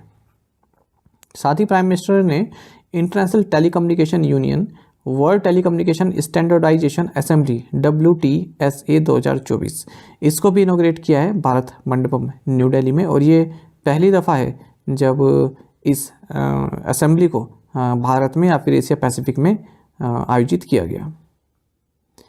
अच्छा, एक और समिट हम देख लेते हैं। Union minister for road transport and highways Nitin Gadkari, इन्होंने 12th CII bio energy summit 2024 को एड्रेस किया है। इसका थीम रहा fuelling the future securing India's green growth goals. आपको बता दें इवेंट न्यू दिल्ली में हुआ है। और जो आपको एक एक्सटर्नलिटी जानना चाहिए कि एथेनॉल ब्लेंडिंग जो है पेट्रोल में, ये 2014 में 1.53% थी और 2024 में बढ़कर 15% हो गई है, और हमारा टारगेट है 2025 तक 20% इसको लाना। साथ ही गडकरी ने 100 रुपीज़ का कॉमेमोरेटिव कॉइन श्री माताजी निर्मला देवी जी के सम्मान में जारी किया।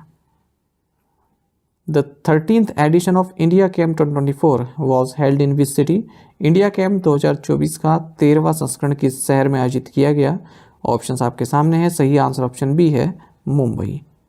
आपको जानना चाहिए department of chemicals and petrochemicals, ministry of chemicals and fertilisers, government of India और फिक्की, इन दोनों ने मिलकर 13th edition of India camp 2024 को ऑर्गेनाइज किया है बॉम्बे एग्जीबिशन सेंटर मुंबई में। आपको बता दें भारत जो है 6th लार्जेस्ट केमिकल्स प्रोड्यूसर है ग्लोबली और 3rd लार्जेस्ट एशिया में है।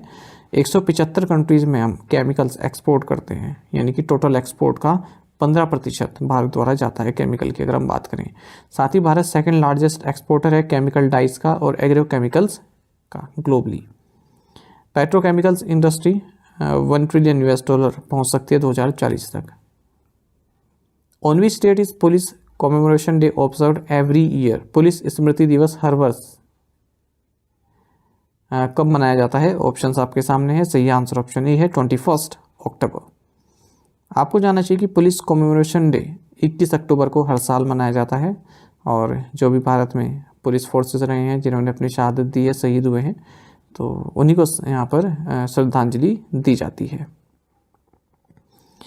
The day commemorates the sacrifices of 10 policemen who sacrificed their life while defending our borders with China in 1959 at hot springs Ladakh. तो हॉट स्प्रिंग लद्दाख में 10 policeman हमारे जो है शहीद हो गए थे अपनी बॉर्डर, हमारे देश की बॉर्डर को डिफेंड करते हुए चाइना के अगेंस्ट।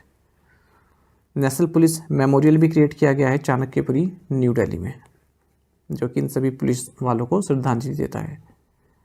वर्ल्ड स्टैटिस्टिक्स डे आपको जानना चाहिए, यूनाइटेड नेशंस स्टैटिस्टिकल कमीशन द्वारा क्रिएट किया गया था 20 अक्टूबर 2010 को, और ये हर 5 साल में मनाया जाता है। ठीक है, तो इस बार भी ये मनाया जा रहा है 20 अक्टूबर को। When did prime minister Narendra Modi launch the Karmayogi Saptah? प्रधानमंत्री नरेंद्र मोदी ने कर्मयोगी सप्ताह कब शुरू किया? सही आंसर ऑप्शन बी है, अक्टूबर 19। आपको जानना चाहिए कि प्राइम मिनिस्टर नरेंद्र मोदी ने कर्मयोगी सप्ताह नेशनल लर्निंग वीक इसको स्टार्ट किया है 19 अक्टूबर को doctor Ambedkar international centre new Delhi में। अच्छा, इसके बारे में तो आप जानते ही होंगे, मिशन कर्मयोगी पूरा नाम अगर हम देखें तो national programme for civil services capacity building, mission Karmayogi. ये भी एग्जाम में पूछ लिया जाता है। सितंबर 2020 में इसको लॉन्च किया गया था ताकि जो सिविल सर्विसेज में जो अधिकारी होते हैं, ठीक है, उनकी कैपेसिटी और जो उनका स्किल है वो बढ़ सके। तो 6 की पिलर्स हैं इसमें: policy framework, institutional framework, competency framework, digital learning framework, electronic human resource management system और monitoring and evaluation framework. What was the theme of the 11th India Sweden innovation day? 11वें भारत स्वीडन नवाचार दिवस का विषय क्या था? सही आंसर ऑप्शन डी है, accelerating green growth for inclusion transition. आपको जाना चाहिए union minister doctor Jitendra Singh, इन्होंने 11th India Sweden innovation day इसको एड्रेस किया है, जिसका थीम रहा accelerating green growth for inclusive transition. इन्होंने भी बताया कि ग्लोबल इनोवेशन इंडेक्स 2024 में भारत फर्स्ट रैंक पर रहा है अगर हम 10 इकोनॉमीज़ की बात करें सेंट्रल और सदर्न एशिया में, और 39th पोजीशन पर रहा है ग्लोबली, यानी कि आउट ऑफ 133 इकोनॉमीज़। स्वीडन, आपको बता दें, इसरो का जो वीनस ऑर्बिटर मिशन है इसको भी ऑफिशियली ज्वाइन कर चुका है। स्वीडिश स्पेस कॉरपोरेशन और इसरो ये वीनस मिशन पर मिलकर कार्य कर रही हैं। Swedish institute of space physics ने इसरो को वेनुसियन न्यूट्रल्स एनालाइजर ये प्रोवाइड करा है। Which rabi crop has the highest increase in MSP for the marketing season 2024-26? Marketing season 2025-26 के लिए किस रबी फसल के MSP में सबसे अधिक वृद्धि हुई है? सही आंसर ऑप्शन डी है, रेपसीड एंड मस्टर्ड। देखिए, cabinet committee on economic affairs जिसकी अध्यक्षता प्राइम मिनिस्टर नरेंद्र मोदी ने की, इन्होंने मिनिमम सपोर्ट प्राइस जितने भी रबी क्रॉप्स हैं उनके लिए इंक्रीज़ करने की घोषणा की है मार्केट सीजन 2025-26 के लिए। सबसे ज़्यादा जो इंक्रीज़ देखने को मिला है एमएसपी में, वो रेपसीड एंड मस्टर्ड में देखने को मिला है, 300 रुपये पर क्विंटल का इंक्रीज़ देखने को मिला। उसके बाद फिर लेंटिन मसूर आता है 275 रुपये पर क्विंटल, और ग्राम जो है 210, वीट 150 और सैफ्लावर 140 और बार्ली 130 रुपये पर क्विंटल से बढ़ा है। आपको बता दें जो एमएसपी है वो 1.5 times of all India weighted average cost of production पर फिक्स की जाती है। ऐसा प्रोविज़न 2018-19 के बजट में किया गया था। अच्छा, अब अगर हम बढ़कर देखें कितना अमाउंट हो गया है नया एमएसपी, अगर हम रुपीज़ पर क्विंटल देखें तो वीट की अगर हम बात करें तो 2425 रुपीज़ पर क्विंटल। इसी तरह से barley, gram, lentil, rapeseed and mustard और सैफ्लोवर का आप देख सकते हैं, ये भी एग्जाम में पूछा जाता है। Which of the following has become the first coal company to open 4 Amrit pharmacies? निम्नलिखित में से कौन 4 अमृत फार्मेसीज खोलने वाली पहली कोयला कंपनी बन गई? सही आंसर ऑप्शन डी है, SECL। देखिए, जो साउथ ईस्टर्न कोलफील्ड्स लिमिटेड है SECL, तो ये छत्तीसगढ़ बेस्ड सब्सिडरी है कोल इंडिया की। इन्होंने देश की जो है 216वीं अमृत यानी कि affordable medicine and reliable implants for treatment pharmacy open की है। कहाँ पर? बिलासपुर में। इस तरह से ये जो SECL है ये फर्स्ट कोल कंपनी बन गई है जिसने 4 अमृत फार्मेसीज ओपन की हैं। The MOU between the ministry of rural development and lead at Krea universities related to which scheme? ग्रामीण विकास मंत्रालय और लीड क्रिया यूनिवर्सिटी के बीच किस योजना से संबंधित समझौता ज्ञापन पर हस्ताक्षर हुए हैं? सही आंसर ऑप्शन बी है, DAY-NRLM। देखिए, MOU साइन हुआ है ministry of rural development, government of India और LEAD क्रिया यूनिवर्सिटी न्यू दिल्ली के बीच में, ठीक है। नॉलेज रिपोजिटरी ऑफ नॉलेज से संबंधित ये जो है MOU रहा है ताकि जो Deendayal Antyodaya Yojana national rural livelihood mission है, ठीक है, इसको यहाँ पर बेनिफिट प्राप्त हो सके जो भी इसमें कैंडिडेट्स आते हैं। During this engagement, DAY-NRLM and LEAD will focus on creating knowledge pool and utilizing existing and new data sets to generate data-driven insights for evidence-based policy making. Who inaugurated the AROHA 2024 conference? AROHA 2024 का उद्घाटन किसने किया? सही answer option C है, Dhananjay Yeshwant Chandrachud, DY Chandrachud. देखिए, first ever international conference of all India institute of Ayurveda advancements of research and global opportunities for holistic Ayurveda AROHA 2024 ये नई दिल्ली में इनोग्रेट किया गया है डॉक्टर जस्टिस धनंजय यशवंत चंद्रचूड़ जो कि चीफ जस्टिस ऑफ इंडिया इनके द्वारा। The conference agenda covers a wide range of topics including Ayurveda, ethnomedicine, quality control, standardisation, diagnosis, drug delivery, evidence based understanding and globalisation. Which organization organized the silent conversation from margins to center exhibition? Silent conversation from margins to the center, प्रदर्शनी का आयोजन किस संस्था ने किया? सही answer option D है, national tiger conservation authority. देखिए union minister for external affairs doctor S Jaishankar, इन्होंने एक आर्ट एग्जीबिशन है silent conversation from margins to the centre, इसके सेकंड एडिशन को इनोग्रेट किया है न्यू दिल्ली में। तो 4 दिन का एग्जीबिशन रहा है, इसको नेशनल टाइगर कंजर्वेशन अथॉरिटी ने संकल्प फाउंडेशन के साथ और नेशनल ह्यूमन राइट्स कमीशन और इंटरनेशनल बिग कैट अलायंस के साथ मिलकर ऑर्गेनाइज किया।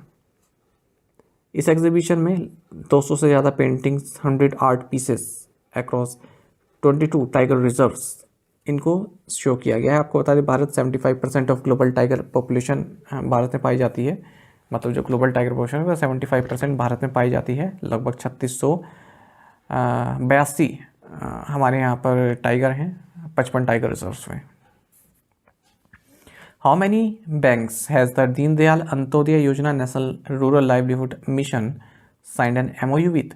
Deendayal Antyodaya Yojana national rural livelihood mission ने कितने बैंकों के साथ समझौता ज्ञापन पर हस्ताक्षर किए? सही आंसर ऑप्शन डी है 10। देखिए Deendayal Antyodaya Yojana national rural livelihood mission जो कि मिनिस्ट्री ऑफ रूरल डेवलपमेंट के तहत आता है, इन्होंने मेमोरेंडम ऑफ अंडरस्टैंडिंग साइन किया है 9 पब्लिक सेक्टर बैंक्स और 1 प्राइवेट बैंक के साथ, यानी कि टोटल 10 बैंक्स के साथ। ये बैंक है bank of Baroda, bank of India, bank of Maharashtra, Canara bank, central bank of India, Indian bank, Indian overseas bank, Punjab national bank, UCO bank and IDBI bank limited. तो एग्जाम में पूछा सकता है कि 10 बैंक के साथ क्या है, उनमें से कौन सा एक प्राइवेट बैंक है, ठीक है, तो IDBI बैंक ऐसे आ जाएगा। These banks have designed specific products for financing individual women entrepreneurs under the fold of TAY and RLM. The loan products so designed will help women avail bigger ticket size loans for scaling up their enterprise। यानी कि loan से संबंधित है, ठीक है, specific product से संबंधित loan चाहिए जो भी इस योजना के तहत आते हैं एंटरप्रेन्योर्स, ठीक है, तो उनको दिया जाएगा। How many students from India are participating in the Sakura programme 2024 in Japan? Japan में शकुरा कार्यक्रम 2024 में भारत से कितने छात्र भाग ले रहे हैं? सही आंसर ऑप्शन बी है 20। देखिए department of school education and literacy, ministry of education, ये 20 स्कूल स्टूडेंट्स और 2 सुपरवाइजर सेंड कर रहा है जापान में शकुरा प्रोग्राम 2024 में पार्टिसिपेट करने के लिए अलॉन्ग विद 5 अदर कंट्रीज। तो Japan science and technology agency इसको इम्प्लीमेंट करती है। Japan Asia youth exchange programme in science, जैसे शकुरा साइंस प्रोग्राम भी कहते हैं, 2014 से आयोजित किया जा रहा है। भारत 2015 से इसमें पार्टिसिपेट कर रहा है। Where was the 21st Divya कला मेला हेल्ड? 21वां दिव्य कला मेला कहाँ आयोजित किया गया? सही आंसर ऑप्शन डी है जबलपुर। देखिए 21st दिव्य कला मेला, ठीक है, जो कि पर्सन ऑफ डिसेबिलिटीज़ होते हैं, जो दिव्यांगजन होते हैं, उनको डेडिकेटेड होता है दिव्य कला मेला। इसको जबलपुर मध्य प्रदेश में आयोजित किया गया है और इनोग्रेट किया गया union minister for social justice empowerment doctor Virendra Kumar के द्वारा। तो जैसे मैंने आपको बताया जो भी डिसेबल लोग होते हैं, आर्टिस्ट होते हैं, उनके टैलेंट को यहाँ पर शोकेस किया जाता है। Ministry of social justice empowerment द्वारा इसको ऑर्गेनाइज किया जाता है। Under which section did reserve bank of India order 4 NBFCs Ashirvad micro finance limited, Arohan financial services limited, DMI finance private limited and Navi Finserv limited to cease loan sanction and disbursal? भारतीय reserve bank ने किस धारा के तहत 4 NBFC जो इनके नाम हैं, ठीक है, जो मैंने अभी पढ़े हैं, इनको ऋण मंजूरी और वितरण बंद करने का आदेश दिया? सही आंसर ऑप्शन डी है section 45L1B of RBI act 1934। देखिए रिजर्व बैंक ऑफ इंडिया ने RBI एक्ट 1934 की सेक्शन 45L1B के तहत जो 4 non banking financial corporation NBFCs हैं, उनको कहा है कि एक तो आप लोन वगैरह देना बंद कीजिए, ठीक है, किसी भी तरह का लोन सैंक्शन वगैरह आप नहीं करेंगे, क्योंकि इन्होंने यूसूरियस प्राइसिंग जो है की है। यूसूरियस प्राइसिंग का मतलब क्या होता है, यानी कि जो लीगल प्राइसिंग है या फिर जो वैलिड प्राइसिंग है इंटरेस्ट की और कुछ भी, वो इन्होंने एक लिमिट से ऊपर की दी है, जो लिमिट होती है उससे ज़्यादा की इन्होंने चार्ज की है, ठीक है। तो इनके नाम है Asirvad micro finance, Arohan financial services, DMI finance private और नावी फाइनसर्व लिमिटेड। RBI ने 3 लाख रुपए का मौद्रिक जुर्माना ठोका है Catholic cooperative urban bank limited Telangana पर। 50,000 का जुर्माना RBI ने लगाया है the Kottarakkara cooperative urban bank limited Kerala पर। 1 लाख रुपए की मॉनेटरी पेनल्टी लगाई है go capital finance limited Chennai Tamil Nadu पर। 2.5 लाख रुपए की मॉनेटरी फाइन लगाई है जिला सहकारी केंद्रीय बैंक मर्यादित मध्य प्रदेश पर, और 1 लाख रुपए की मौद्रिक जुर्माना लगाया है आंध्र प्रगति ग्रामीण बैंक आंध्र प्रदेश पर। साथ ही आपको बता दें विजेता बैच जो कि बैंकिंग अवेयरनेस स्पेशल बैच है, ये हमारा कंप्लीट अवेलेबल है करंट अफेयर्स फंडा ऐप पर। टोटल 30 वीडियो लेक्चर्स और 30 पीडीएफ हमने इसमें आपको प्रोवाइड कराई हैं। कंप्लीट बैंकिंग अवेयरनेस इसमें है और इंश्योरेंस भी इसमें इंक्लूड है, और इंडियन इकोनॉमी के की कंसेप्ट भी मैंने आपसे इसको पढ़ाए हुए हैं, ताकि जो एसएससी रेलवे के एस्पिरेंट हैं उनके लिए भी ये फ़ायदेमंद रह सके। डेमो लेक्चर्स भी आप देख सकते हैं, स्टार्टिंग के 2 lectures free of cost available है, ताकि आपको अंदाजा हो जाए किस तरह कंटेंट हमने प्रोवाइड कराया है। केवल 399 की कॉस्ट में 1 साल की वैलिडिटी के साथ आपको एक कोर्स मिलता है, और आप इसमें डाउनलोड और प्रिंट आउट भी करवा सकेंगे जो भी मटेरियल इसमें आपको मिलेगा। यदि आप हमारे daily current affairs PDF, weekly PDF, monthly PDF और हर महीने के banking and economic awareness PDF चाहते हैं तो करंट अफेयर्स फंडा का 1 ईयर मेंबरशिप प्लान आप ज्वाइन कर सकते हैं, जिसका लिंक आपको वीडियो के डिस्क्रिप्शन में या फिर फर्स्ट कमेंट में मिल जाएगा। आपको बता दें इस 1 ईयर मेंबरशिप प्लान के तहत जितना भी हमारा पीडीएफ कंटेंट है हम आपको 1 साल तक के लिए प्रोवाइड कराते हैं, जिसे आप डाउनलोड कर सकते हैं, प्रिंट आउट भी निकलवा सकते हैं। इसके लिए चाहते आप करंट अफेयर्स फंडा ऐप को यूज़ कर सकते हैं या फिर अपने लैपटॉप सिस्टम की मदद से वेब लॉगिन भी कर सकते हैं। कोई भी आपका एग्जाम हो, banking, SSC, railway, state, PCS, जहाँ पर भी जनरल अवेयरनेस या करंट अफेयर्स पूछे जाते हैं, सभी एग्जाम्स के लिए हमारा पीडीएफ कंटेंट काफ़ी यूज़फुल है। इसमें हम आपको कैटेगरी वाइज क्विज भी प्रोवाइड करा रहे हैं, तो एक बार अगर आपने हमारे करंट अफेयर्स पढ़ लिया उनके बाद इन क्विज को अटैम्प्ट किया तो यकीन मानिए आपका करंट अफेयर्स सेक्शन काफ़ी स्ट्रॉन्ग हो जाएगा, काफ़ी अच्छा आप स्कोर कर पाएंगे अपने आने वाले एग्जाम में। तो लिंक आपको वीडियो के डिस्क्रिप्शन में या फिर फर्स्ट कमेंट में मिल जाएगा, वहाँ से आप बाय कर सकते हैं। ये हमारा कस्टमर केयर नंबर है 8448169188। कोई भी आप जानकारी चाहते हैं हमारी किसी भी कोर्स संबंधित, इस पर आप कॉल करके जानकारी प्राप्त कर सकते हैं या व्हाट्सएप भी कर सकते हैं। साथ ही करंट अफेयर्स फंडा को टेलीग्राम पर भी ज्वाइन कर लीजिए, यहाँ पर रेगुलर वीडियो अपडेट्स और करंट क्विज हम आप सभी के लिए डालते रहते हैं। साथ ही डिस्कशन ग्रुप में आप किसी भी क्वेश्चन का सोल्यूशन पा सकते हैं। Thank you guys.